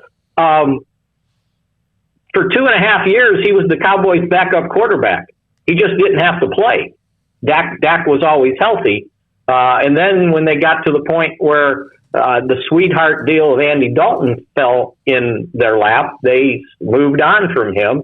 The Giants picked him up and then let him go, and the Cowboys brought him back last year on the practice squad. So I think his performance against Houston kind of encouraged him. And if you kind of read between the lines on what people said after the game, it's like he put himself back in the competition. And I think they just felt, a familiarity with him, that he'd been here, he had been in the system. I think they saw what Garrett Gilbert is, and they had a pretty good idea of that. I think they just felt more comfortable with Cooper Rush. And familiarity with a quarterback, I think, goes a long way. Think about it. Think what happened in Carolina for Will Greer to get released, and the Cowboys claimed him. P.J. Walker ended up their backup quarterback last year and was going to win the job against this year. Well, guess what? P.J. Walker played for Matt Rule when he was at Temple. So there was a familiarity there. Now, why did the Cowboys claim Will Greer? Well, they had a good draft grade on him, but also quarterbacks coach Doug Nussmeier was his offensive coordinator at Florida when he started 6 games there before he got suspended for PEDs, taking something over-the-counter supplement that had an ingredient in there that was banned. So familiarity sometimes rules the roost in some of these quarterback decisions. Mickey, was there anything that happened in the NFL? Craig brought up Cam Newton, but was there anything else in the NFL? I mentioned to you last week that I thought them trimming their roster or some of the cuts was kind of boring, that it seemed like pretty much it's who you thought. There weren't a lot of surprises. Was there anything around the league that maybe caught your attention the most? I don't know, David, because in this day and age with the salary cap, the money, you follow the money and it almost makes decisions for you unless a guy just bombs out, right? And then the fact that you have a 16-man practice squad and you can put as many as 4 vested veterans on it. So like the Cowboys did with Darian Thompson, it was like, well, yeah, he's a good special teams guy, but they had so many other young guys they wanted to keep, so they cut him. He gets through waivers, and they put him on the practice squad. And remember, like last year, you can call up 2 guys from the practice squad for game day, and then put them back on the practice squad after they play. So yeah, I think I think there's fewer and fewer of those deals that you go, oh gosh, look what happened there. And I'm not sure anything really. Kind of stuck out to me, like a big name player that, other than maybe somebody deciding to retire or somebody was injured. But yeah, I think those days may have passed us. What do you guys think? Yeah, I think so. Mickey, and you're right about follow the money or whatever, but I forgot, I read this and I wish I had it in front of me. When you release somebody that is vested, how does that affect them coming back or practice squad? Or I'm trying to think. It was about, part of it was the Cowboys roster. There's something. What am I? Yeah. So if you got 4 years in, and you get released at this point, you're not subjected to waivers. There you go. You're a free agent. There you go. So you can decide where you want to go. So that's why teams release a kicker, because at this point, you've got your kicker, right? You're probably not changing, and you tell your kicker, okay, here's what we're doing. You're going to get released for 24 hours. When I put this guy on injured reserve designated to return to open up a roster spot, because those guys have to be on the 53 for 24 hours, we will re-sign you for exactly what you made. And sometimes they might say, hey, we'll give you $10,000 to go out on the town for doing us a favor. And so that's what you see going on around the league. Now, if you're less than a vested veteran, then you're subject to waiver claims. Any team can pick you up if they claim you, and the team in the highest order of the claiming order gets you. So, and that stays in point until maybe a month into the season before the record decides the claiming order. But those guys are subject to be claimed, and if you claim them, then you got to claim the whatever the salary is too. With these other guys, if you pick up somebody that got released and another team wants your guy, he can negotiate a salary with that guy. Although the thing is, you guys, these guys that, they're probably not driving a hard bargain on September 2nd if they're out of work. They'll just be glad to go somewhere. Mickey, thank you very much. I'll have him on again every Thursday. Mickey Spagnola with us forever on Sikkim 365 Radio and also 365 Sports on YouTube. Next Thursday, live from Raymond James. That's right. They open up the season against the Super Bowl champion Tampa Bay Buccaneers. When we come back, Craig Smoak's off the radar. I hope I haven't destroyed any of the stories that we were going to mention. The Mark Vital note is kind of an off-the-radar moment. If you did not hear, again, the former Baylor 4-year player is, in fact, he's a 4 or 5-year player with Baylor, part of the national championship team signed by the Seattle Seahawks, and a chance to be a part of that. What a China shop. Absolutely, yes, absolutely. All right, when we come back, Craig's off the radar. We'll have Chris Charles Scott, one of the directors and producers of the documentary under the umbrella of Sikkim365.com on the Baylor basketball team, Ode to Joy. He'll join us in studio. This is Sikkim 365 Radio.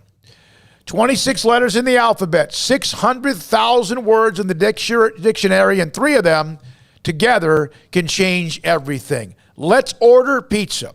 3 words lead to dough made from scratch, 3 fresh signature cheeses that blanket golden crust in the heavenly melt on a Marco's pizza that will blow your mind. So visit marcos.com to order. Stop by their locations in Belmead, China Spring, and Woodway, and soon to be open in Robinson in the Waco area.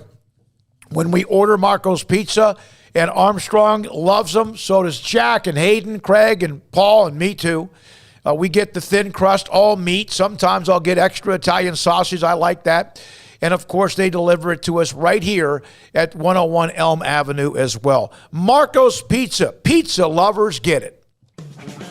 The Labor Day sales event is going on now at Allen Samuels with the new 2021 Ram 1500 Quad Cab Lone Star. Pick out the 1500 Lone Star Quad Crew Cab, which offers style and dependability for any job. Come see this incredible full-size pickup truck today. It's the Labor Day sales event going on now at Allen Samuels, 201 West Loop 340 in Waco. Come by. Let's be friends. See dealer for details. All offers have credit requirements. Riverbend Liquor and Wine, Lakeshore Drive at North 19th Street in Waco is a hidden gem. They've got a great selection of spirits, wine, and the most extensive selection of craft beer in Waco in their gorgeous walk-in fridge. And they have an amazing array of high-end bourbons like Pinhook, Weller, Buffalo Trace, Brush Creek, Hotel, Garrison Brothers, Thomas S. Moore, Hooten Young, and Bardstown. Great customer service and a convenient and speedy drive-through window. Riverbend Liquor and Wine. Find out more on Facebook and Instagram.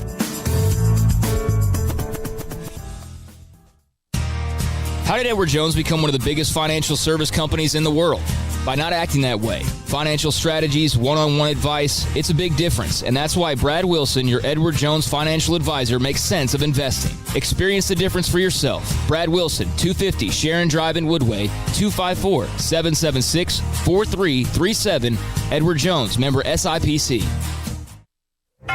Boots add protection. Good boots help you climb better and move forward faster. And when your son or daughter steps into the boots of a U.S. Army officer, they also learn how to lead. In these boots, they'll gain more confidence with expert training in one of more than 150 occupational specialties. In these boots, they'll stand a little taller and lead a team with diverse backgrounds and areas of expertise to successfully accomplish whatever challenge comes next. In these boots, they'll earn respect with valuable experience from day one that will give them solid footing for success into the future. Highly qualified candidates who earn a spot on our team can receive comprehensive health care coverage, college tuition assistance, and a bonus of up to $40,000. See all the things your son or daughter can achieve in our boots at GoArmy.com. U.S. Army Waco Recruiting Company, 254-598-8131 or 254-776-1543.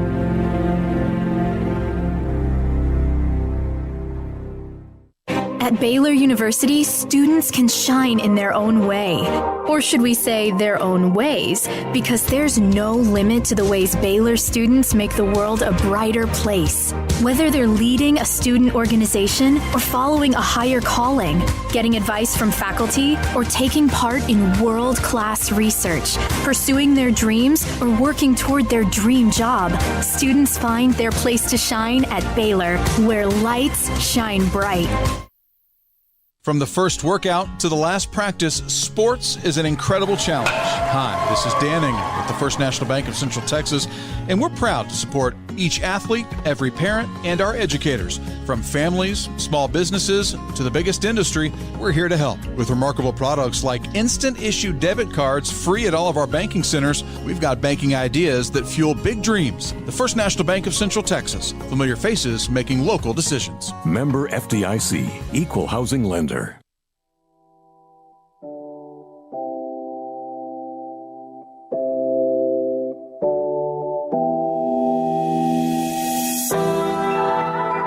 Welcome back to Sikkim 365 Radio. It's time for Craig Smoak's Off the Radar. Brought to you by Pickup Outfitters. Since 1997, we've been outfitting trucks, SUVs, and vans at 220 Lake Air Drive or createacommotion.com. All right, welcome into Off the Radar, taking a look at just some various news and notes around the world of sports. We've been talking a lot of NFL and college football. But looking around elsewhere at some stories, how about this good feel story out of the NBA? LaMarcus Aldridge has been cleared to return to basketball. And he had retired abruptly back in April, citing health issues. He had an irregular heartbeat in a game. But now he's apparently been cleared, and the former Texas Longhorn has an opportunity to now go back into the NBA when just months ago he thought his basketball career was over. Apparently, the Brooklyn Nets, because they sign everybody that has a name, is the favorite to sign him. And he had signed a one-year deal with them back in March and had played in a few games, but then had the whole health ordeal. So he's expected to probably go back to Brooklyn because that's where he was last. But 7-time All-Star, fully cleared, and probably heading back to the Nets. So congratulations to LaMarcus Aldridge. I always liked He's a heck of a player. Aldridge. Yeah, classy dude, it seemed like to me. Obviously fit into the Spurs culture. Portland, is that right? Yeah. For a long time. Yeah, long time in Trailblazers. Yeah. All right, that Brooklyn team has got some stars now, but you wonder, are they old enough, or do they have enough oomph? Because Kyrie Irving was hurt this year a lot, right? In and out. Boy, they were good, though, and almost ended up beating Milwaukee on that Durant shot. Yeah. So he has played with an issue his entire career. Didn't know that. He has Wolff-Parkinson-White disease. It's a heart condition that causes a rapid or irregular heartbeat. He had told Shams in an interview a couple months back that on April 10th, in a game with the Nets, that he had a regular rhythm the whole game that he hadn't experienced before in the past. He said it was never irregular during games, but he just couldn't get himself going. His heart rate didn't improve at the hotel, and he spent the hours from 2 to 5 a.m. trying to evoke some breathing. And he eventually ended up texting the team doctor at 5:30 a.m. to go to the hospital, called it the scariest night ever. So he went from that And I can't imagine how scary that must be when your heart's out of control like that, too.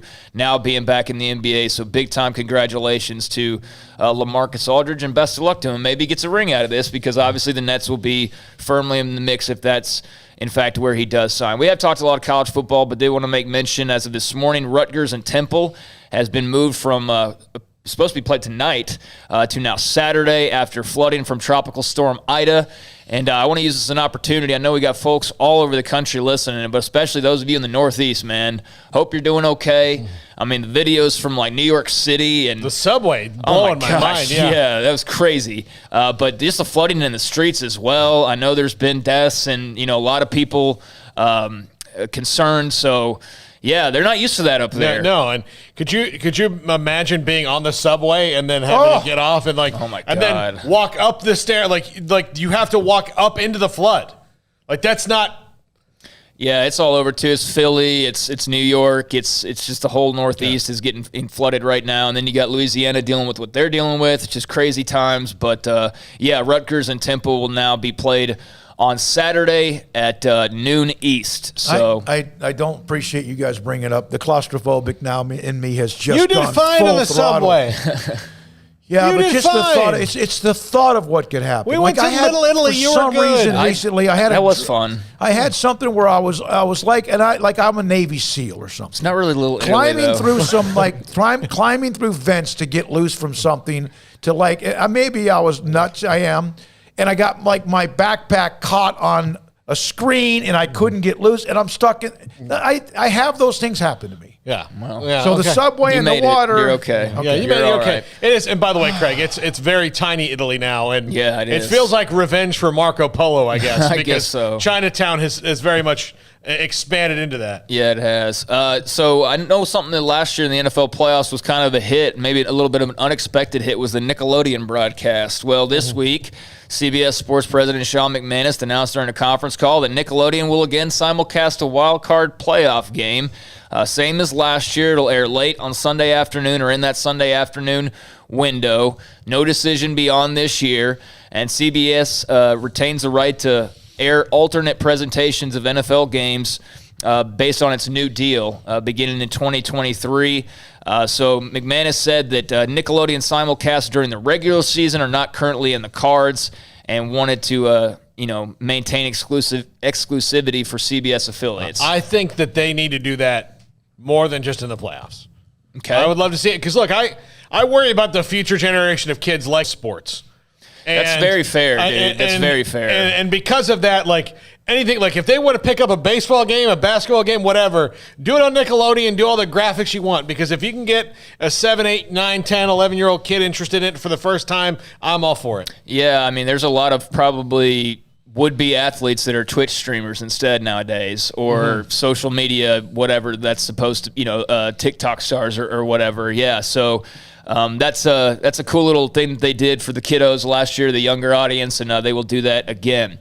I'm not a first take watcher. I don't think either of y'all are either. I might be because of this story. Okay. Not a lot, but maybe once or twice. If it's on in a place that I am. That's the only time I see it. Yeah, so I always see it when I get my hair cut. I always see it random places like that. But ESPN did announce today their new lineup for First Take. And the headliners include Michael Irvin. He will be debating with Stephen A. Smith on Mondays. So that's just going to be loud and just, all over the place, I'm sure, but probably entertaining. Who will you can't hear them. They'll be talking over each other. Yeah. But also, Tim Tebow will start appearing on the show to debate Smith on Fridays. So he is locked into the Friday gig to argue with Stephen A. What time? Do you know? Whenever First Takes on, I Paul's going to I have something cannot to do. imagine a television show I'd want to watch less. Stephen A. and Tebow arguing back and forth? I'd rather watch, Dr. Pimple Popper. Oh, man. I can't watch that show. Apparently that has a huge following. I do not get it. Per the network, other co-hosts that will be a part of a rotating roster will include Feinbaum, Keyshawn Johnson, Kendrick Perkins, Mina Kimes, Molly Kieran-Rose will remain the show's host. But yeah, if you're into First Take or you're into Tebow or into Irvin, and I know I've seen plenty of clips on there before, but that is the latest announcement. Irvin and Tebow will be regular partners or regular They will make regular appearances on First Take. There we go. That's what I was trying to say. Did y'all see any of the buzz from the Jake Paul and Tyron Woodley fight this past weekend? I got to admit this. Yeah, Paul won the decision. I got to admit this. This guy's driving me nuts. That's the point. But that's the point. I was, just as I'm kind of winding down the day, and I'd sit there and I'll look on a couple of things trending, and I said, oh my God. And so I kind of saw 2 or 3 tweets, and I guess it was okay. Here's the deal. So you have no idea, didn't watch it, but based on the tweets, you think it was okay. Here's the thing. The vibe I get off of you for Jake. He's a big dude, man. He is a big dude. Yeah, for Jake Paul is, okay, so you were a boxing fan in the golden era of boxing. Yeah. Joe Frazier and Muhammad Ali and George Foreman and Ken Norton, all these great fights. Not just the heavyweights, though. So I think you feel about Jake Paul how I feel about Kenny Chesney. I don't feel that Kenny Chesney deserves to be in the same category as, say, George Strait or Garth Brooks or Willie Nelson or Waylon Jennings or Johnny Cash, but he is a country music artist. And he's sold millions and millions of records. Jake Paul does not deserve to be in the conversation with the guys from the boxing, but he's there. No one's saying that. No, I know, but that's how no one's saying that, but he's now inserted himself in that world. Because the heavyweight division sucks. And there's nobody there. There's a couple of names. There's like 3 names, but the problem is that politics come into play in boxing, and that's you got exactly, and that's been going on. Bob Arum and Don King, and not that they didn't have some of the great names you just mentioned, but it's so irrelevant in a lot of ways. And I love boxing, but there's not been a fight really, I think, in years that made me want to watch it. Yeah, it's like the whole, Fury's already beaten Wilder twice, but now because of contracts, he has to fight him a 3rd time, even though he's clearly beaten him twice, fair and square, beat him. People want to see Fury and Joshua, but, and that's the thing with boxing that does drive me nuts as well. But Paul is now 4-0. He may mention it was his first time in an 8-round fight.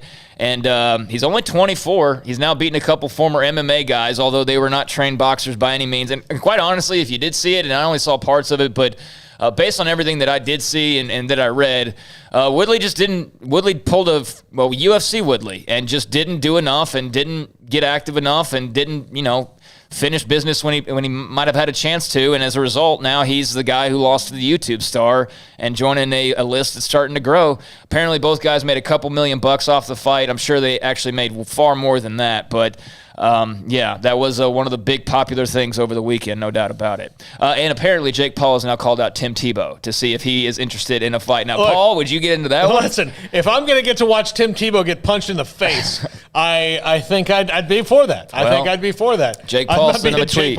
Tim Tebow's never going to do that. No, probably not. But he did send him a tweet, so we will see. I mean, shoot, though. He's been in the NFL. He's played Major League Baseball, sort of, and done the behind-the-scenes thing. Maybe he'll get into the boxing ring. Bishop Sycamore, they're still in the news. They've been trending pretty much all week long. Not much has changed from the initial stuff that we were pretty sure, all the stuff that had already previously been reported. But now there is one new little controversy with Bishop Sycamore. They've now been accused of stiffing the Canton Hotel where they stayed.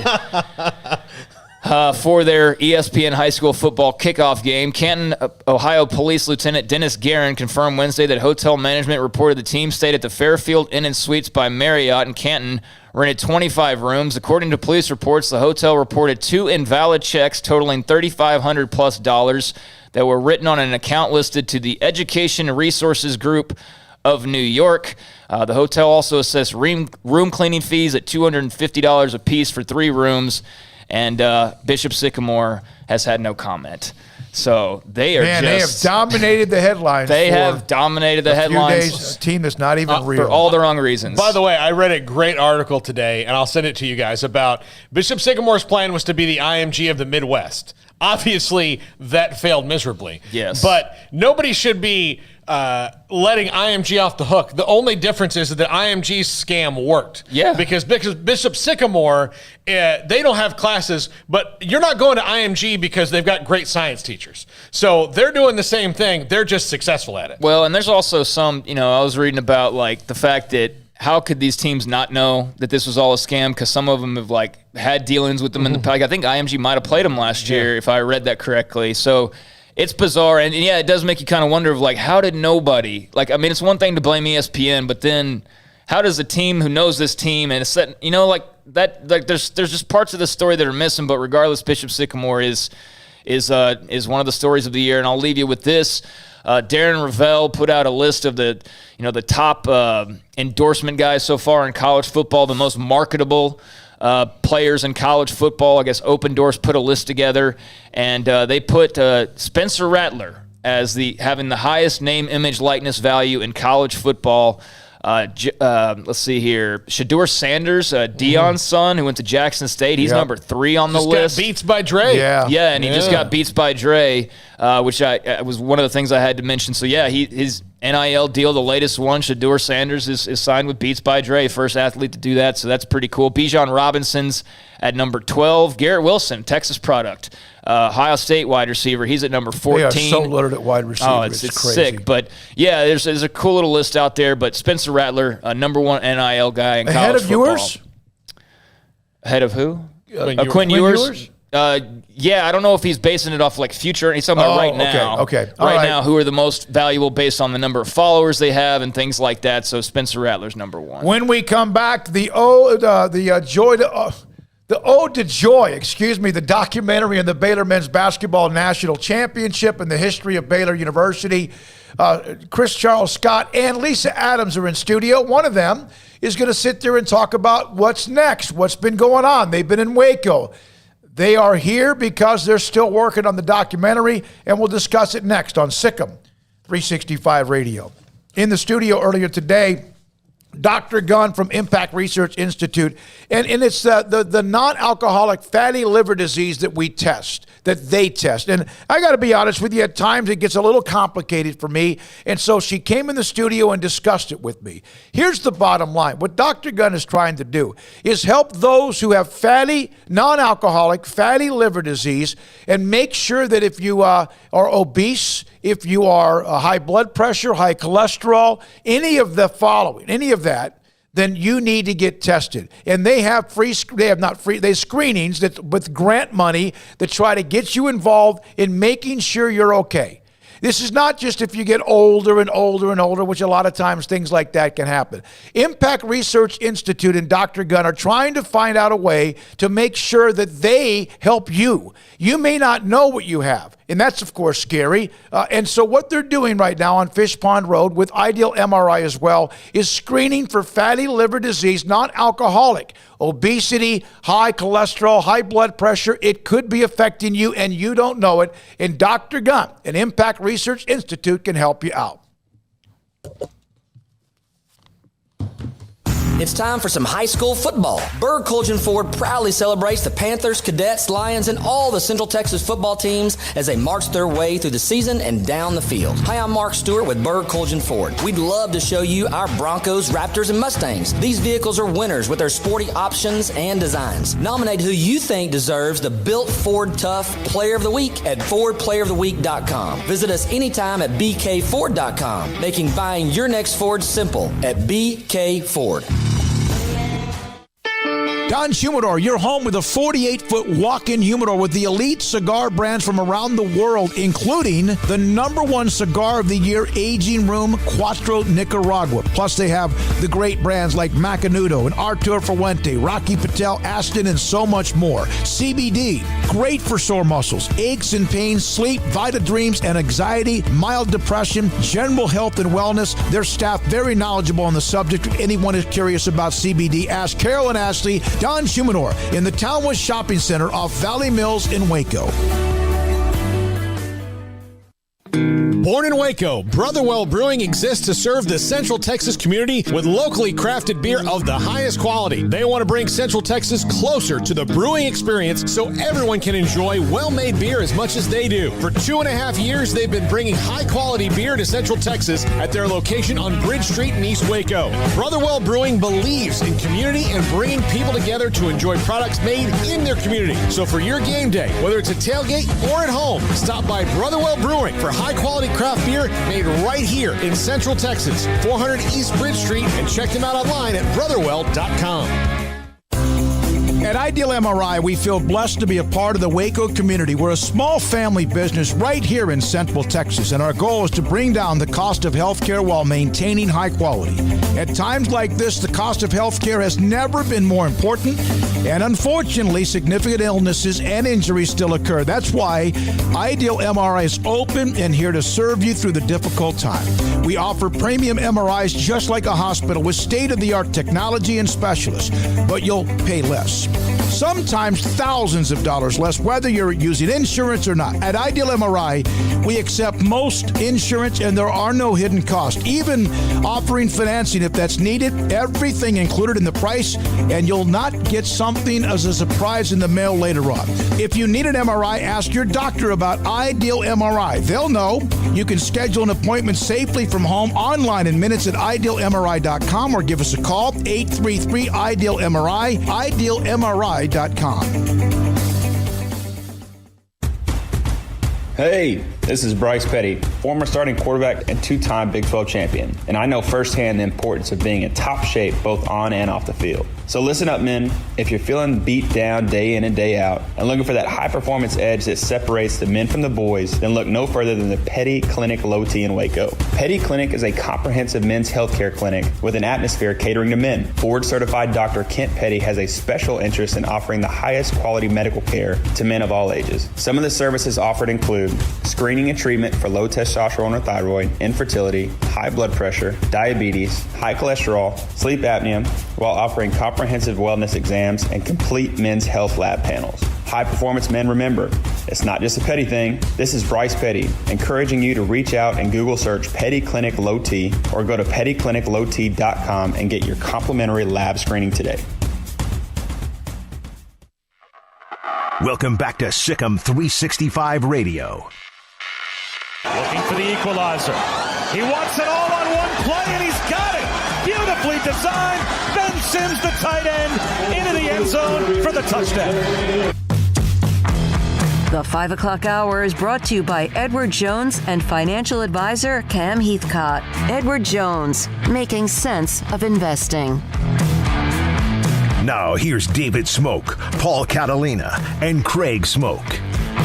We have had Chris Charles Scott, Lisa Adams on before, producers, directors, for an ode to joy about the Baylor men's basketball national championship journey and so many things in the history of Baylor as well. And they came into town because they missed us.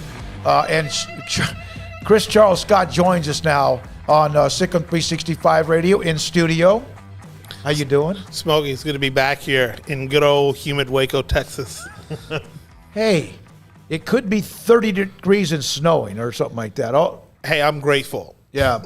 Well, you're in L.A., though, and so it's Vegas, right? Vegas, I'm sorry. Vegas. So it's, well, no, it beats I think it was 112 when I left on Tuesday. It's a different 112 than if it's here. Man, this, I feel like every hour I need to take a shower here. And I grew up in Tyler, New Chapel Hill, East Texas. Smokey covered us when I was in high school. And I don't remember it being this humid. Or maybe I'm just old now. No, you were young then. That's I was It's not that you're old now, it's that you were young then. All right, so an ode to joy. I mean, I know you guys are right on the doorstep with this baby. We, about 45 minutes ago, we wrapped up our last interview for the series. It's going to be a two-parter now. We just dug so far into Baylor's history, Baylor basketball's history, and just the journey of coming from least to the best, that this is now a two-part series featuring an hour and a half apiece. And we just wrapped up our last interview. We interviewed Mac Rhodes. There was not a stone we did not look under. And all of that goes to my co-director, Coach Scott Drew. That does not surprise me at all. When he wraps his arms around something, the enthusiasm, and I'm sure that's going to show through for people who don't know. Yeah, he can't even get over this. This is just. Man, we've gone to Valparaiso. We've gone to Arizona to interview Bryce, his sister Dana, and his dad Homer. This story is just as much about Coach Drew and his philosophy, the way he was brought up, and his blue blood pedigree from the Drew family is just about as much as it is Baylor. The two are just a perfect marriage, and I don't think that people really realized what we were doing at first. And then when Coach Drew realized that, wait a minute, this is serious. This is going to be nationally distributed on a popular streamer, on a popular channel. That's when people started getting serious about it. Like, oh, I want to be in it. I want to be in it. And Coach Drew, I get text messages from Coach Drew every day saying, hey, you got to interview this guy. Hey, interview this person. Hey, we interview this person. And we interviewed almost 30 people for this documentary, and 15 of them Coach Drew personally asked me to interview today. How much would you do? Wait. Today. Today. How much would you normally do? Like if you were doing a documentary, I mean, is 30 a lot? I could have done 15. Okay. And so now, and to Coach Drew's credit, no one that he sent us have been like filler. Every person has given us like a different insight, a different perspective. One of the best interviews that we had yesterday was from Karen Craig, his administrative assistant, who's been with him almost since day one. She will be the star of this documentary. She comes across very Texan. Right. That's Karen. Yeah. And she knows everything. She knows everything. And she's just the sweetest. She gave us the most profound statement.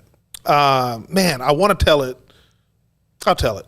The whole thing, she goes, in a year that people had lost a lot from financial losses, health losses, loss of loved ones, loss of financial stability during the year of COVID. And then 2021, the whole world was attempting to heal, attempting to rebuild. And as the world began their rebuild, Baylor was finishing theirs. And Baylor gave hope to the world and to people who were also at the depths of despair trying to rebuild from COVID. Baylor gave them the template that you can go from being at the bottom of the barrel, being at your worst, to being back on the top. She goes, the Dallas Cowboys are America's team, but Baylor University is the world's team. Boom, drop, Mike, Karen, Craig. So everyone has just been just excellent in this documentary. How much did you, when you were going in, how much did you think you would get compared to how much you got? I was worried about access at first, but Jason Cook, Jovan, David Kay, Coach Drew, they've given us full access to them and to their staff and to their players. This is, if you want the definitive history and the definitive story behind this incredible rise of Baylor basketball, this is it. And once again, it is because of Sikkim 365. You can follow the breadcrumbs right back to your membership, your listenership. This would not be here if the listeners and the members and just the Baylor fans did not step up, and you guys have stepped up in a big way. Chris, y'all talked to Mark Vital, right? Yeah. Yes. Yeah. He was one of our funniest interviews. Did you see the news on him? What's that? Did you see the news on him today? What's up? He is signed to the Seattle Seahawks practice squad. Absolutely fantastic. Yeah. About a week ago, he mentioned he was going to try football and give up basketball, and then he gets signed by an NFL team, like Craig said, like today. Yeah, just a couple hours ago. And a practice squad. He's got some work to do, but I mean, that's just, But Vital is an athlete. And if you watch the national championship versus Gonzaga, he set the tone. Him getting on the boards, him grabbing his own rebounds. I knew then that we have a shot at this championship because of the way Mark was playing. And in terms of being on camera, he was the most hilarious. He was the most candid. about the team. He's excellent. Congrats, Mark. He is not only an incredibly funny personality, but he's also very deep as well. He can get deep as well. We've had him on a few times. To be a part of this as a Baylor alum, what does it mean to you? It means the world. We interviewed Hobby Howell today, and we said, what did it mean to you to be in the fan, to watch Baylor? He was a fan from when his granddad was taking him to the Heart of Texas rodeo. We played in an arena built for rodeos.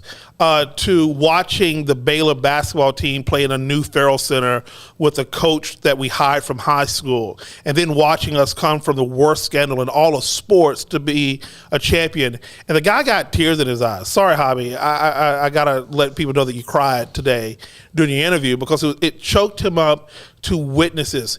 And I haven't been a part of the Baylor family. I joined Baylor, came to Baylor in 2000. And even for me to be involved in this, I was working in Pat Neff Hall in 2003 when the scandal broke. And for me to see Baylor at the depth of despair during the Dennehy Bliss scandal, to being witness to the national championship, and then to be able to tell the story, man, it's a lot of pressure on me because I don't want this to be the laughing stock of Baylor. I want this to be a very prideful project. And this just means the world to me that I've been allowed to tell this story, that I was in the right place at the right time to be able to tell this story. I cannot tell you how proud I am to be in this position. Lisa Adams is in studio as well with us. She's been on with us before and has been amazing to work with. And this isn't just a bunch of pom-poms. No. This is true serum. True serum, my friends. Baylor, it seemed like we were cursed. Weird deaths in the basketball program, scandals in the basketball program. People were very candid and being open about those scandals and about the misdeeds of past coaches and past administrations. This is not, there's no way we could sell this just saying, hey, look how great Baylor has always been. Like, no, this is a journey from the worst to the first. And I mean, as a journalist, I have to tell the whole story, and we told the whole story. Yeah, that's what makes this. I think that's what makes it so awesome. Is it? Otherwise, it's just anything like a highlight film. This is, I mean, you guys are getting down to the nitty gritty from the start, like you said, when it was ashes to what now they can celebrate since April early. Yeah, absolutely. You will get a true story out of this. This is not a Baylor basketball hype video. I also wonder, just for people, when you make a movie, like a feature movie, like they're making Spider-Man, they have storyboards. Like, here's where Spider-Man fights this guy, and then this is where he wins, and this is where, he talks to the girlfriend. Like, there's a storyboard. You guys don't really get to do that with a documentary. You go and shoot, and then you kind of have to do it in reverse, and you have to, like, kind of pull the storyboard out of that. How long does that take? We started filming first week of June, maybe first or second week of June, and we go into editing next week. We would have had this thing in editing sooner, but my co-director, Coach Drew, had other plans for that and other people for us to interview. And so we made a pact that, Coach, these are the last interviews this week because we want to get this out before very early into next season and hopefully have the TV premiere sometime before March Madness of next year. I love it. Yeah, we could just see this. I can just watch your text messages. Just go. And they're long. They're long. Like, Coach does not send okay. He does not send you the yellow thumbs up. It's when you get a text message from Coach Drew, it's all like, which is why he is who he is. He's passionate about it, and he also wanted. And there's part of this where he wants those who have been a part of from the bottom to the top, that they have an opportunity to kind of tell their story too. And I bet some of the stuff you've shot this week, it's going to be in it. Oh my God! Because it's some of the great stuff. Smokey, you are correct. We are here again in the interviews that we're doing again in Waco. the bottom line is Coach did not want to leave a single person out. We were back in the bowels of the Farrell Center watching his support staff put together office chairs. He wanted us to get everyone. He wanted everyone from the very beginning to now.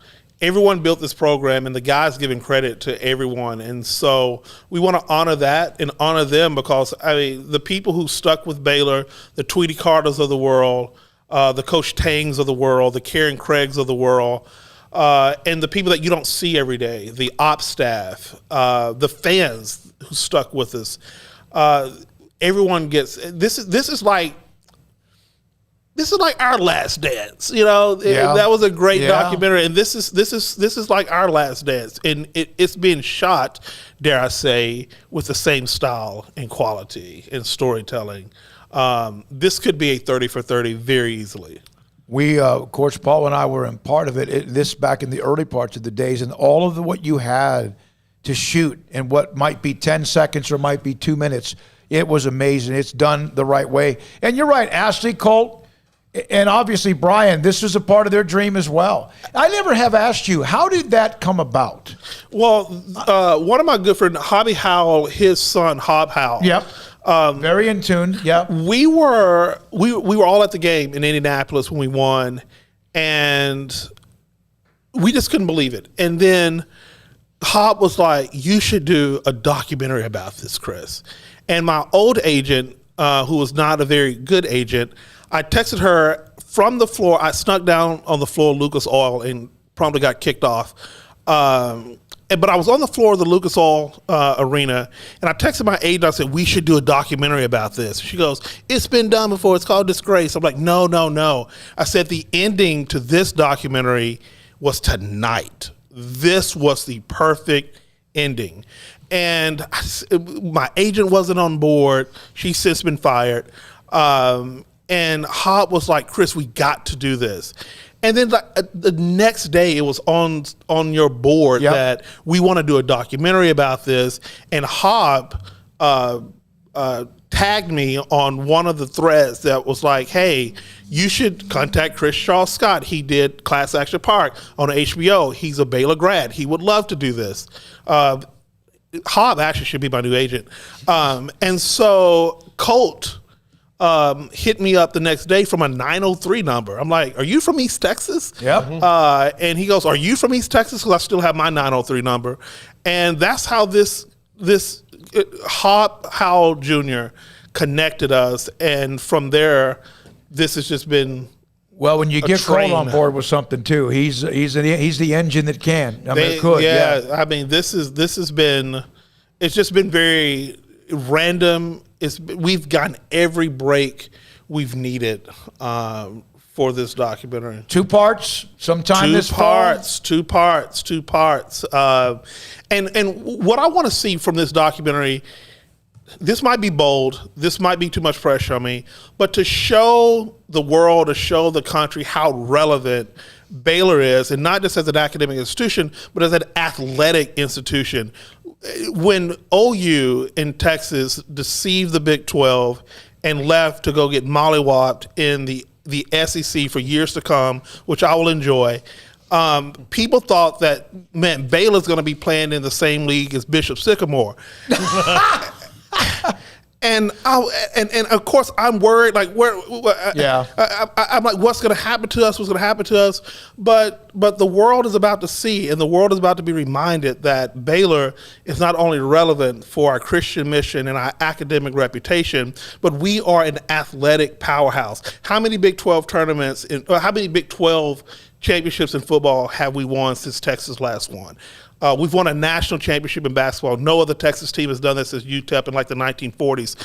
I want to show the world. I want to show the powers that be that Baylor is both relevant in both athletics and academics, and we're going to remind them that we're a basketball school, and Coach Aranda's about to turn around in football as well. It's a funny time when you mention that because Baylor basketball just put out a graphic. Most wins against ranked opponents in the last 10 years, Kansas, Michigan State, Duke, Baylor. Number 4. Yeah. Sick 'em freaking Bears. Yeah.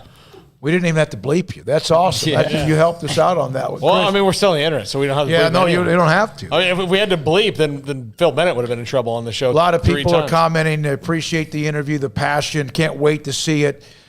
Chris Charles Scott, Elisa Adams in studio, so many other people behind the scenes. Sometime this fall, they will have the two-part series, a documentary, an ode to joy. And joy was the word you saw from Jerome Tang and Coach Drew and staff and Alvin Brooks and others, that they constantly had the hashtag of joy with the basketball team that did win it all. Thanks for your time, buddy. Thanks, Smoak. Thank you, guys. Good to have you here. All right, when we come back, we'll get closer to Paul's top 5. A couple of notes. I got an image or two that I gave Armstrong. We might be able to have time to use it on the NFL's top-rated players and recruiting, but then also what recruiting does mean, because we know that 5 stars, the more you get, the more 4 stars you get, the better it is, and the better most likely they make it as well. That's coming up next. This is Sikkim, 365 Radio.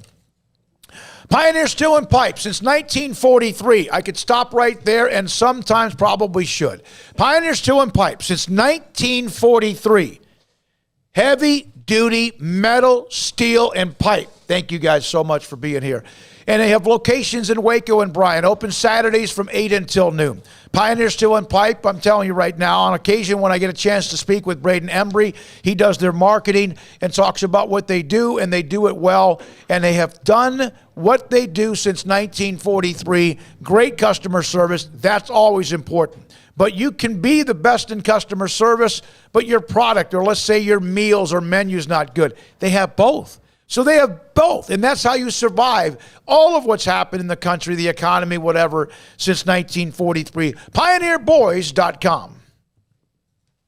For a limited time, refinance your vehicle and have 90 days with 0 payments. Only at Genco FCU. Refinancing lowers your rate and you pay less for your car. You can't pass on rates as low as 1.75% for 48 months. Apply online today. Annual percentage rate subject to change without notice. Subject to credit approval, membership eligibility, and loan policies. Go to GencoFCU.org. NCUA Equal Housing Lender.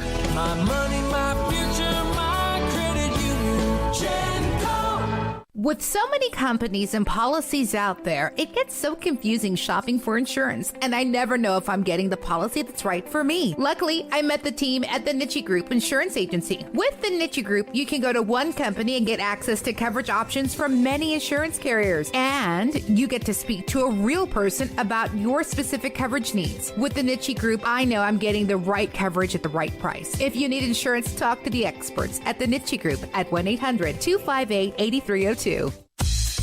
Baylor Scott & White, Southwest Sports Medicine and Orthopedics. The team physicians for Baylor Athletics, diagnosing and treating all sports-related injuries, including concussions. These specialists also provide orthopedic services for athletes and non-athletes alike, whether it's knee or shoulder pain, hand or wrist injuries, orthopedic spine care, and even an arthritis and total joint clinic. Trust the doctors Baylor Athletics trusts. Baylor Scott & White, Southwest Sports Medicine and Orthopedics wants to get you back in the game.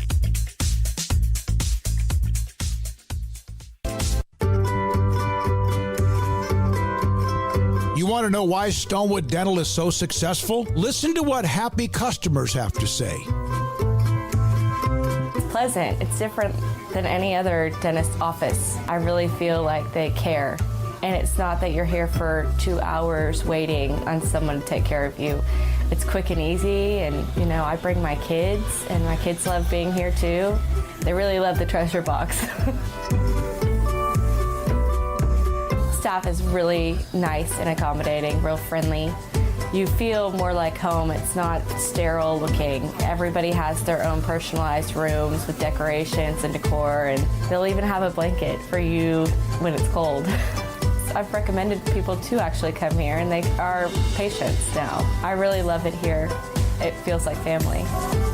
Learn more, stonewood-dental.com.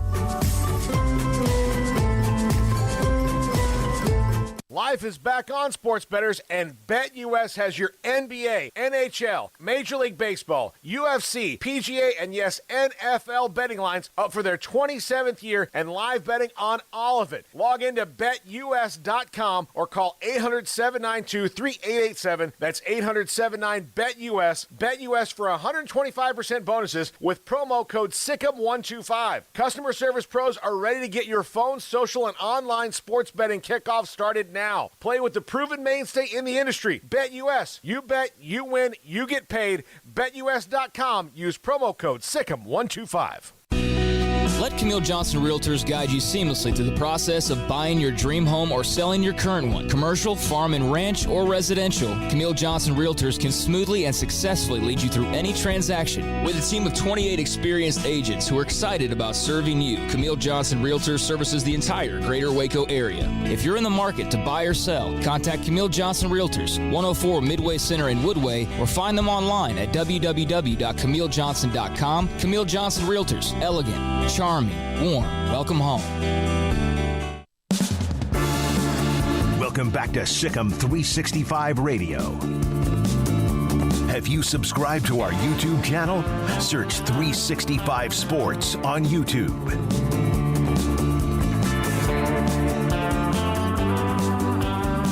College football started technically in a way last week, but you know that UCF and Boise State game, lightning in the area. The earliest kick will now be 7:30. That's from a minute ago. Of course, there's Ohio State, Michigan, and a few others that are going on in games tonight around the country. So that and Charlie Brewer's debut against Weber State, 6:30 Central Time. We got a text from the from 321. Yeah, the UCF fan, big time. He's there at the game. So show us all the other UCF fans. We'd like to be big in Orlando. Yeah, rock on. Here's from the 554, and then we have a couple of images I want to get to, but want to comment. This is our caller from Mexico City. Every time we return something, which is just Jeff G., about the Ohio State quarterback, the $1.4 million deal. We're talking Quinn Ewers from the South Lake Carroll. How does that affect the starting quarterback knowing he's playing and his backup makes more? Can you imagine Rodgers, Brady, Prescott taking less than their backups? And sometimes that could be, like Prescott when he took over for Romo, who's making a ton. One of the things you hear from coaches, at the NFL level, people understand, one of the things you hear from coaches is that football is the ultimate team sport. Now, whether that's true or not, but it's been thought about. This is going to be at times perhaps something that could rip apart a locker room or a meeting room or something. I'm not trying to overblow it, but you would think at some point this could be a problem. Money generally makes you more of what you are. So if you're an idiot, it can make you more of an idiot because you can do idiot things with your money now. If you're a good person, you're still going to be a good person and you can do good things with your money. If you have, if you're selfish and if you're driven by that kind of thing, it comes out whether there's money involved or not. I think this will just maybe be an accelerator for that for some guys, because there are guys you got to kick off the team that are bad in the locker room, that are, make bad decisions, that, may never commit a crime, but they're just bad in the locker room. You got to move on from the team and they don't work out. I think this probably just accelerates that, as opposed to maybe dealing with it for 2 years. You might just deal with it for one because you're like, I can't deal with this guy and his just endless chase for money anymore. That's the one part of it I don't think will be that big of a deal, but I do think it's gonna happen a lot of places. It hasn't been the storm of chaos that everybody predicted it would be. There's been some things here and there, but as far as ruining college football or ruining amateurism and all those things that were said, that has not been the case from what I have seen. I mean, is it different? Is it kind of hard to get used to when you're seeing the kid who's not even graduated high school yet making $1 million? I mean, yeah, it's all very strange, but it's what it is, and it's legal, and it's, there's, like I said, with the compensation part of this all along, I mean, there's no argument against it. There's no argument against it. Legally, anything. You can't argue against them being able to make money. Now, I will say on Quinn Ewers in particular, I mean, we'll get to see C.J. Stroud tonight.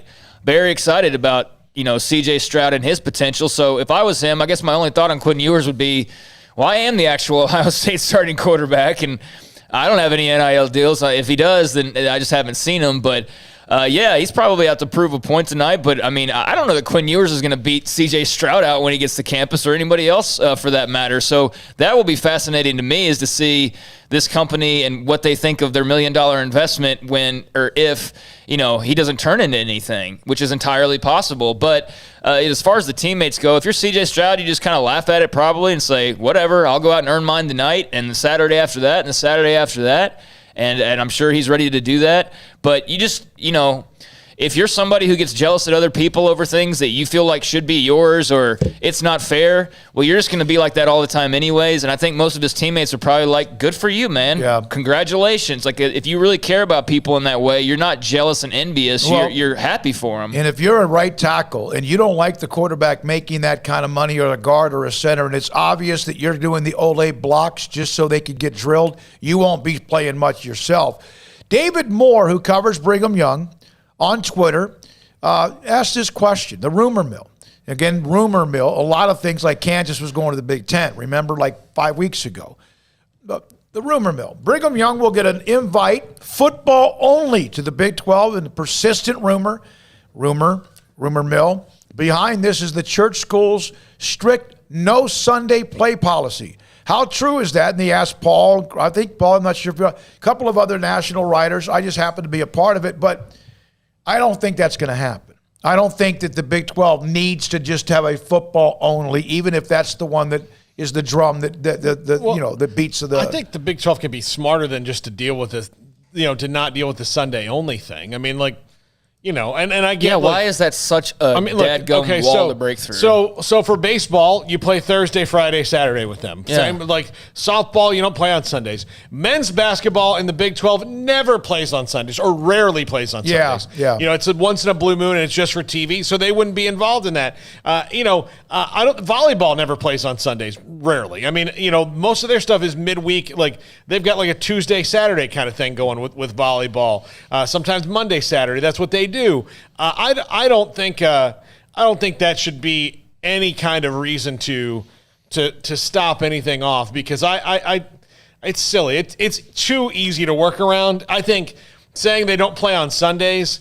Okay, well, football would only be affected if it was a special TV thing. There's one game on Sunday this year. It's Florida State and Notre Dame. Okay, that one game can never be BYU. Doesn't seem to throw the TV networks off that much. And then your other non-revenue sports and basketball, like, whatever. Like, I don't think it's really that big of an issue. Hardly anybody plays on Sundays. Why would BYU want to only be football? Yeah.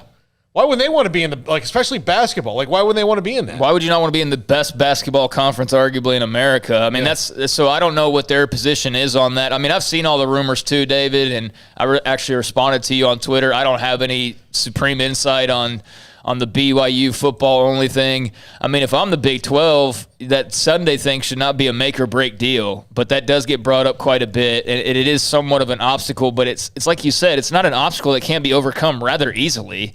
I mean, you shift the schedule a little bit. If that's what you have to do to make this work, that's what you do. It's to me not a make or break thing at all, and I don't understand the pull of. I mean, I understand football is the pull entirely here, but why they would be football only, I would need some insight from somebody who has a lot more insight on BYU and how things work to make sense of why that would make sense for BYU or for the Big 12. Because if I'm BYU basketball fans, yeah, the wins might not be there right away in the Big 12, but I sure as hell would rather watch them play Kansas and Baylor and teams like that and have to get better as a result of it than simply just going and playing those teams in football. So I would need to know the reason why that would be an option for the Big 12 if that's what they're thinking, or for BYU if that's what they're wanting. From 801, Dustin from Salt Lake City here. Thank you for watching and listening. As a fan of Brigham Young, we obviously want Brigham Young in the Big 12.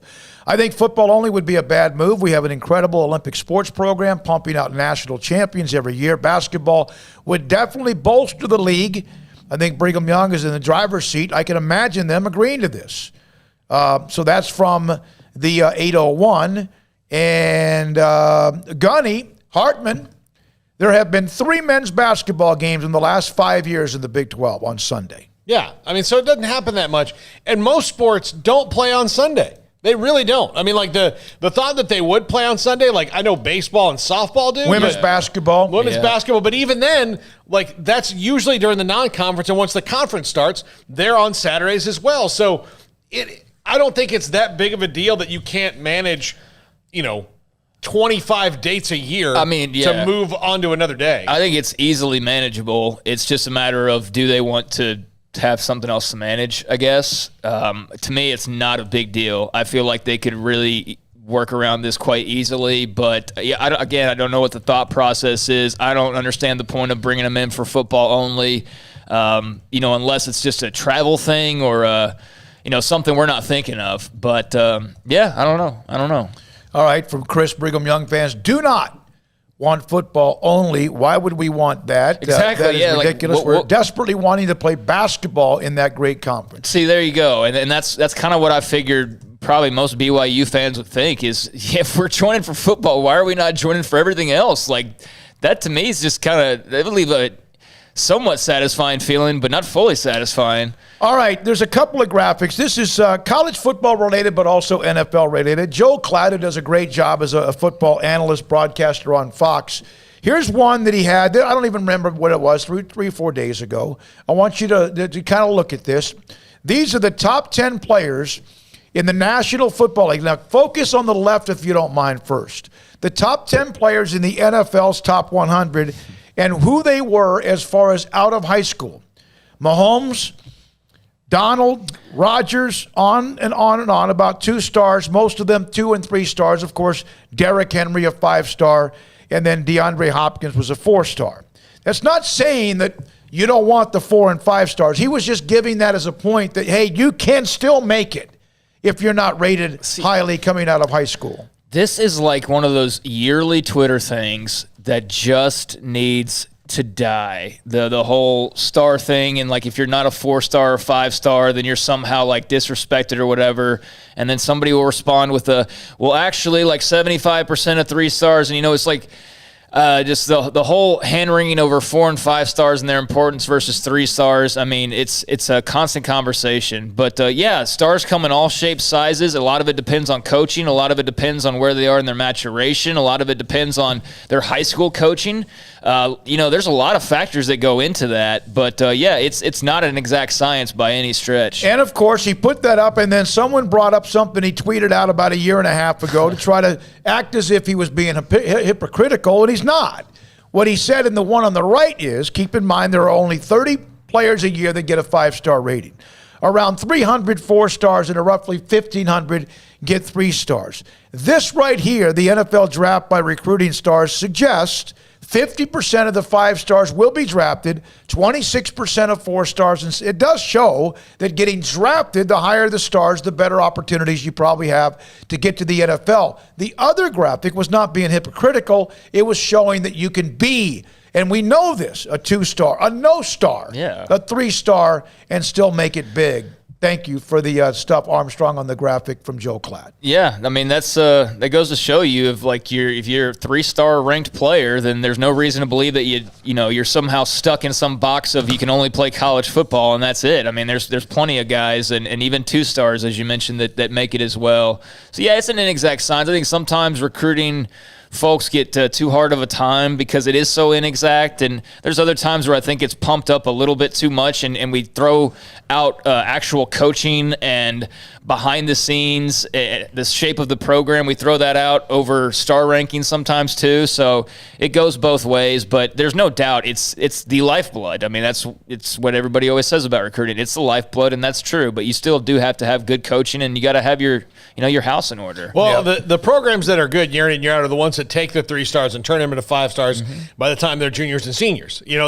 Those are the ones that are good, and the ones that get 5 stars and keep them 5 stars. Yes. That's what Texas's problem has been, is that they don't develop anyone, and then they don't develop a lot of one of the guys that are ranked high. They develop people. They haven't developed anyone. Joseph Osai was a good example of them developing. Yeah, they developed Joseph Osai, but they haven't developed the majority of their players, and then like they had Tom Herman for his sake, like he had guys stuck in the mud. Sam Ehlinger, now that he's back in the league and he's in the league, you see some things he's working with Frank Reich and be like, oh, look, these guys can do some things. Well, Tom Herman kind of had him stuck in the mud. I always thought Sam Ehlinger, no matter what, even with some faults, was going to find a way to will himself to be a pro football player. Mm-hmm. Yeah, you still have to be got enough talent and whatever, but I just felt like he was going to find a way just because I liked the way he played the game. I mean, I think he definitely got better over time. He also was a 4-year starter, basically, so I would hope to hell that he got better over time. I mean, I would say that for any player on any program, if you're basically a starter for 3 to 4 years and you're not better,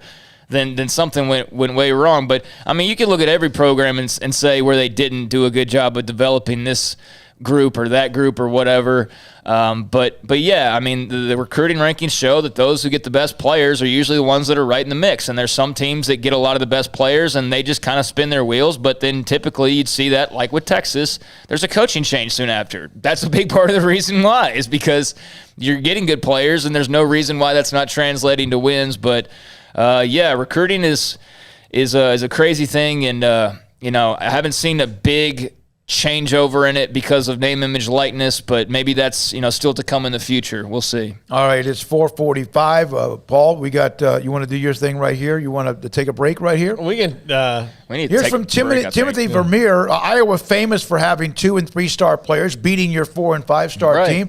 Yeah, the lunch pail team. That's culture. That's coaching. That's the thing. You can have all the players, but you don't have the culture. You don't have the coaching. You don't have the trust and all those types of things, those intangibles. And you can have all the 5 stars, and you probably still win some games, but you're not going to win as many games as you think you are. From Bayou Bowl, Gary Patterson recruits no stars in some cases and develops NFL talent, and that's true too. But before we go to break, I have to read this from the text line, which you skipped over, Smokey. You intentionally skipped over this one. Let David Smoak know he's my favorite. He reminds me of a wise grandpa who always has either good war stories or good advice. When he takes off his glasses to make a point, you know it's going to be good. All right, so if I do this, there I'm you go. coming with About something, right? Like 1943's, 1968. Let me tell you something. I hate these things, but I can't read much of anything without them. I had LASIK surgery in 2004, perfect vision, farsighted, nearsighted. It was unbelievable. But it's slowly, like anything else in life, taking over as I get older, and I can't read this screen right in front of me. Yeah. So I'm doing this all the time. Yeah, but thank you to the 208. Thank you for the 208. That's a very sweet thing to say, I think. That's the old it wise was a compliment. grandpa. It was pretty clearly a compliment. The only grandchild we have is a dog, Oreo, a border collie who's 12. That's it. So, but never know. I'll get right on that. Sorry. Ashley Hodge, one of the great partners we just had. Of course, we talked about the documentary with Chris Charles Scott, Lisa Adams. He's here. It was their brainchild as well. The partners here at Sikkim 365 Radio and 365 Sports as well. College football is about to kick off here for some games in the next 15 to 30 minutes. And tonight we'll know a little bit. There'll be some evidence. That's what I love about games. Yeah. We can do all we want about expansion, realignment, about what ifs and previews. We get evidence that started a little bit last week. I didn't like some of the evidence, but tonight we get more. Yeah, so for example, today I put out a Big 12 power rankings. I have no games to go off of. I have only the preseason, and somebody was like, I think Iowa State's extremely overrated or something along those lines, and that's fine, and that's fine. It's my own personal power rankings. Who would you put above Iowa State outside of Oklahoma? Based on what we know. I'm not talking about what you think is going to happen, but based on what we know. There's nobody to put above them. No matter if we think, well, maybe if Oklahoma State or maybe if Texas. Lots of maybes, yeah. To me, that's given that 1 and 2, whatever order you put them in, with Oklahoma most likely 1. Right, so I'm going off of what we know. Here's the thing about those power rankings. If Iowa State comes in and stinks it up this weekend and somebody like Oklahoma State looks far better, then I'll probably put Oklahoma State above them next week. But for starters, with no games played, we've got the offseason and news and notes and who's returning, and that's it. So, but by the way, you also have where Iowa State and how they finished the year, and they were damn good. Beat Oklahoma. And a bunch of people damn near beat them a second time in the Big 12 championship game. So, I mean, maybe they're overrated a little bit, but to downplay them to where they're not real contenders, I think that's actually doing I think that's being as I don't know what the word is, but that's being as disingenuous maybe as you thinking that I'm overrating them, I guess. If you really had money and you weren't just a fanboy or girl, if you didn't have pom-poms or the color glasses of the teams you like, and you had to say, okay, you're going to bet if you owned a house, you bet your house on who's going to be right now from 1 to 10 in the Big 12. Most likely, if you want to keep that house, you would say Oklahoma and Iowa State at 1 and 2. Yep, I think so. Unless you're a millionaire and you don't care if you lose the house or the car or whatever else. Yep, but I do expect those to change up by next week because I definitely think we're going to watch some teams that don't look as good as they probably should, and some teams look better than we think that they should. And last year, Iowa State went down right off the top. Out of the gates. Kansas State went down right off the top. And so it happens. It will happen. There will be a couple of those like, what? Going on, in fact, this weekend. When we come back, Paul Catalina's Top 5, Sick 'em 365 Radio. What kind of cigars do you like? I have a text that I do with my brothers, Robert, Michael, and Philip. And my brother, Robert, I spoke with him a little bit earlier on the phone today. They all live in Florida. I'm the rebel that stayed in Texas. But he was talking about how he is on the back porch. He was smoking a cigar. And my brother, Robert, has one of these humidors that's basically like a little mini refrigerator, the glass and all the humidor, all the temperature and all that. He knows cigars really well. And he smokes Padron, Cohiba. One of his favorites used to be a Rocky Patel Torpedo Edge Light. That's one that I like, or La Fontana is one that I like. It's got a smooth taste to it as well. Don's Humidor and Coffee Beans, located in the Town West Shopping Center off Valley Mills in Waco. Cigars throughout their 48-foot walk-in humidor. Throughout. Macanudo, Romeo and Julieta, Artur, Fuente, you name it, they have it. And also CBD, Vita Dreams to help perhaps you get that little extra sleep and fall asleep without tossing and turning and losing 5 minutes or 50 minutes of sleep or maybe even hours if you can't fall asleep. Plus, on top of that, they have coffee beans to be ground can be ground right there in front of you. One of their favorites is Cowboy. Don's Humidor and Coffee Beans, Town West Shopping Center, Valley Mills in Waco. This moment better? Pizza. Dough made from scratch and an Italian family sauce recipe pizza. 3 fresh signature cheeses making a melty blanket of perfection pizza. Like loads of premium toppings like crispy Old World pepperoni, savory Italian sausage, and fresh sliced veggies pizza. That's Marco's Pizza. Visit marcos.com and make any moment better. And with 4 locations in Waco, Belmead, China Spring, Woodway, and soon to open in Robinson. Marco's. Pizza lovers get it.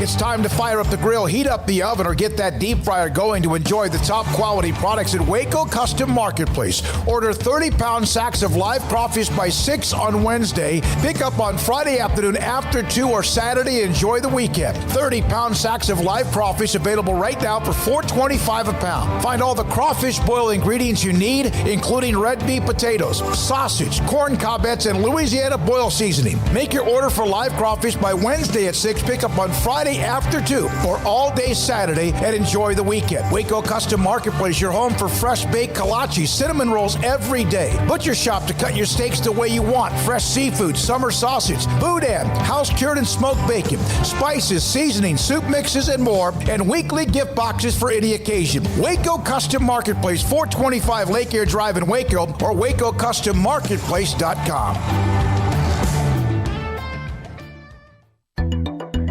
It takes time to reach goals. It's a truth that applies to more than sports. It goes for your financial goals as well. You work hard for your money, and you deserve an investment strategy that lines up with your game plan. And Tom Albers, your Edward Jones financial advisor, can help. If your financial investments aren't putting forth the effort you desire, stop by today for a financial review. Tom Albers, 4301 Lakeshore Drive, 254-776-7605. Edward Jones, member SIPC.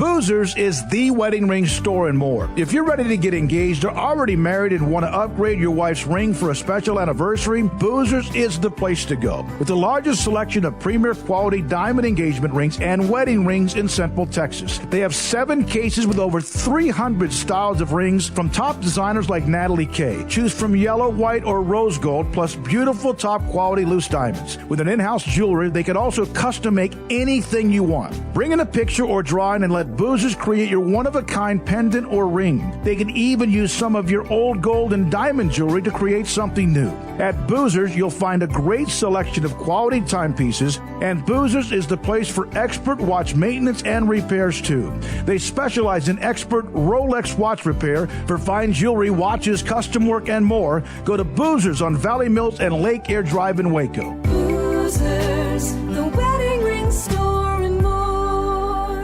Escape the mundane with the responsive power and exhilarating agility of a new Cadillac from Richard Carr Cadillac. Smile behind the wheel again in the supercharged sophistication of a CT4 or CT5 sedan, or the sporty and spacious XT4, XT5, or XT6 lineup of SUVs. Starting at only $33,395, the Cadillac of your dreams is waiting now at an affordable price at Richard Carr. Test drive from the expansive selection at Richard Carr Cadillac, or let us bring a test drive to you. Go to richardcarcadillac.com to schedule a test drive today. Riverbend Liquor and Wine, Lakeshore Drive at North 19th Street in Waco, is a hidden gem. They've got a great selection of spirits, wine, and the most extensive selection of craft beer in Waco in their gorgeous walk-in fridge. And they have an amazing array of high-end bourbons like Pinhook, Weller, Buffalo Trace, Brush Creek, Hotel, Garrison Brothers, Thomas S. Moore, Hooten Young, and Bardstown. Great customer service and a convenient and speedy drive-through window. Riverbend Liquor and Wine. Find out more on Facebook and Instagram.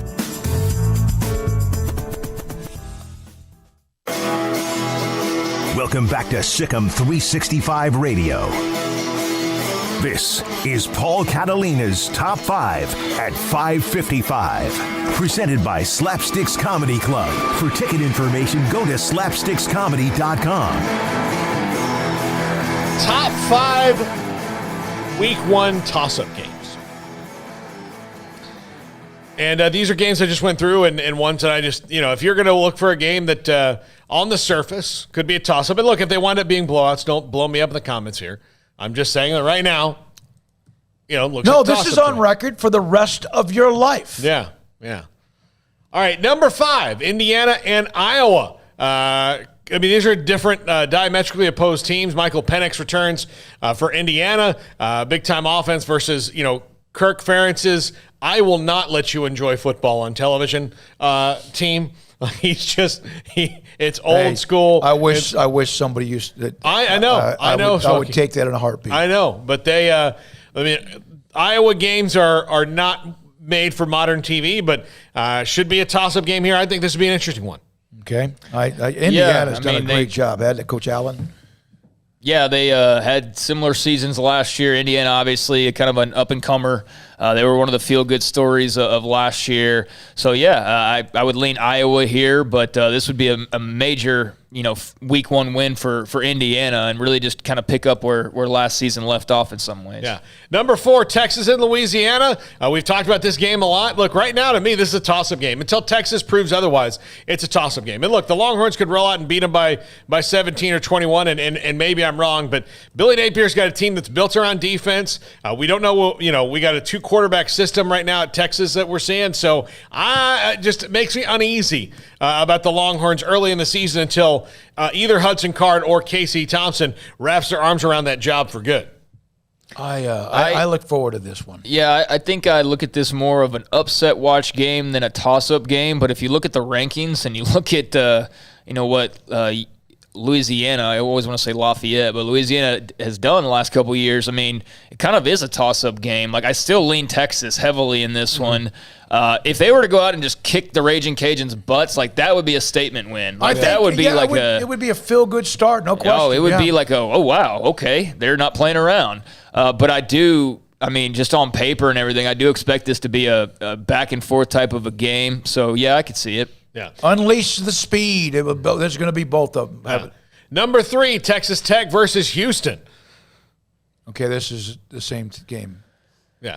But it's Texas Tech versus Houston. Okay. All right. Look, Hayden doesn't make many mistakes, so let's just. But Texas Tech He's just versus really excited about Indiana and Iowa. He really is what it is. But Texas Tech and Houston at number 3, and he's going to redo that one. Okay. Look, yeah. this could be. We'll be done talking about it by the time it's This up. could be a statement game for Houston. About getting Big 12 team. I think Houston should be favored here, and we don't know about Texas Tech. They desperately need to find an identity. Both Vegas has this as a pickup. Pick 'em now. So yeah, I would take Tech. I'm really interested to see new quarterback from Oregon. How do you say Shuck? Yeah. How do you get that out of that name? I don't know. But it's how it's pronounced. So yeah, I mean, I think I put in my little preview and stuff that I think he'll be kind of the X factor in this game. Going however he plays is where I would lean. But yeah, this is definitely a toss-up type of a game, no doubt. And right away, you get 2 results. You get the expansion reaction out of this, if Houston were to win this game. But as you said, both coaches are on the hot seat. So one of them starting off the season 0-1. And that's not a great start if you're already on the hot seat. So that will be interesting to see the fallout from this one. Yeah. Number 2 toss-up game, and this one I lean a little bit more one way than the other, but Louisville versus Ole Miss. Ole Miss should win this game. But this is an important game for Louisville in that their coach, Scott Satterfield, kind of pissed off his own fan base by throwing his name into the South Carolina job, which then he in turn didn't get. As we know, it went to Shane Beamer. So he needs to do some good things at Louisville this year, and beating Lane Kiffin and Ole Miss to open the season would certainly get him some more goodwill. Yeah, there was a time, man, when they had Lamar Jackson and they were streaking around. What was their record last year, Louisville? Did they have a really bad year last year? I can't tell you off the top of my head. I thought they struggled a little bit. By the way, I didn't know this. The Texas Tech-Houston game, going back to that, Houston leads the series 18-13 with 1 tie, of course, back in the Southwest Conference for a while, but Texas Tech has won the last 3. Yeah. All right, and the number 1 toss-up game of the week, guys, it's pretty obvious. It's the best game we've got in college football is Georgia and Clemson. I don't know who's going to win this thing. I don't know, Georgia's health, should concern a lot of the Georgia fans, but we don't know that Clemson, they've probably reloaded, but there's some inexperience there, so. Before a Texas Tech fan loses their mind, Texas Tech has won 8 of the last 9, but the last 3. Okay.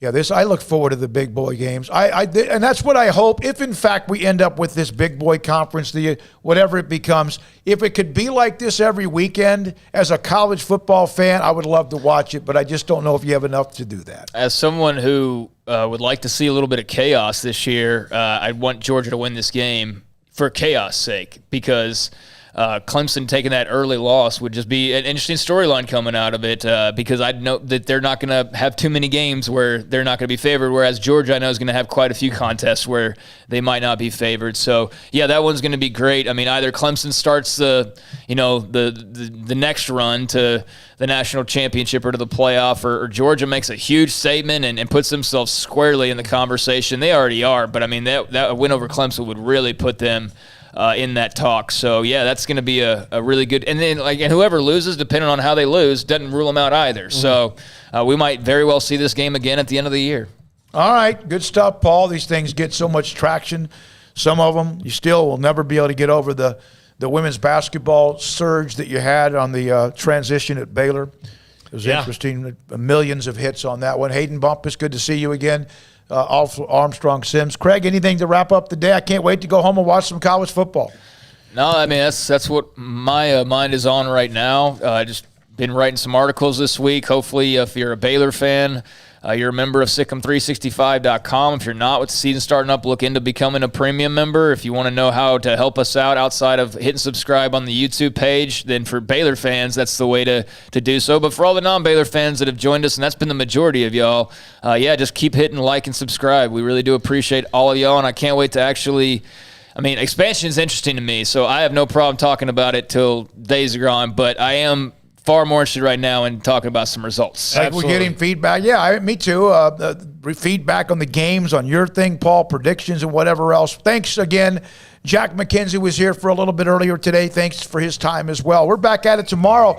We are live from a state-of-the-art stadium, a high school football stadium, Panther Stadium for high school football, Midway and Mojo, Permian High School from Odessa, Friday Night Lights and all of that. We'll have that game for you and our show tomorrow right here, 3 o'clock Central, Sick on 365 Radio and 365 Sports. And we can't do it without you and our sponsors. I'm David Smoak for Paul, Craig, Hayden, and Jack, and Armstrong. Good night.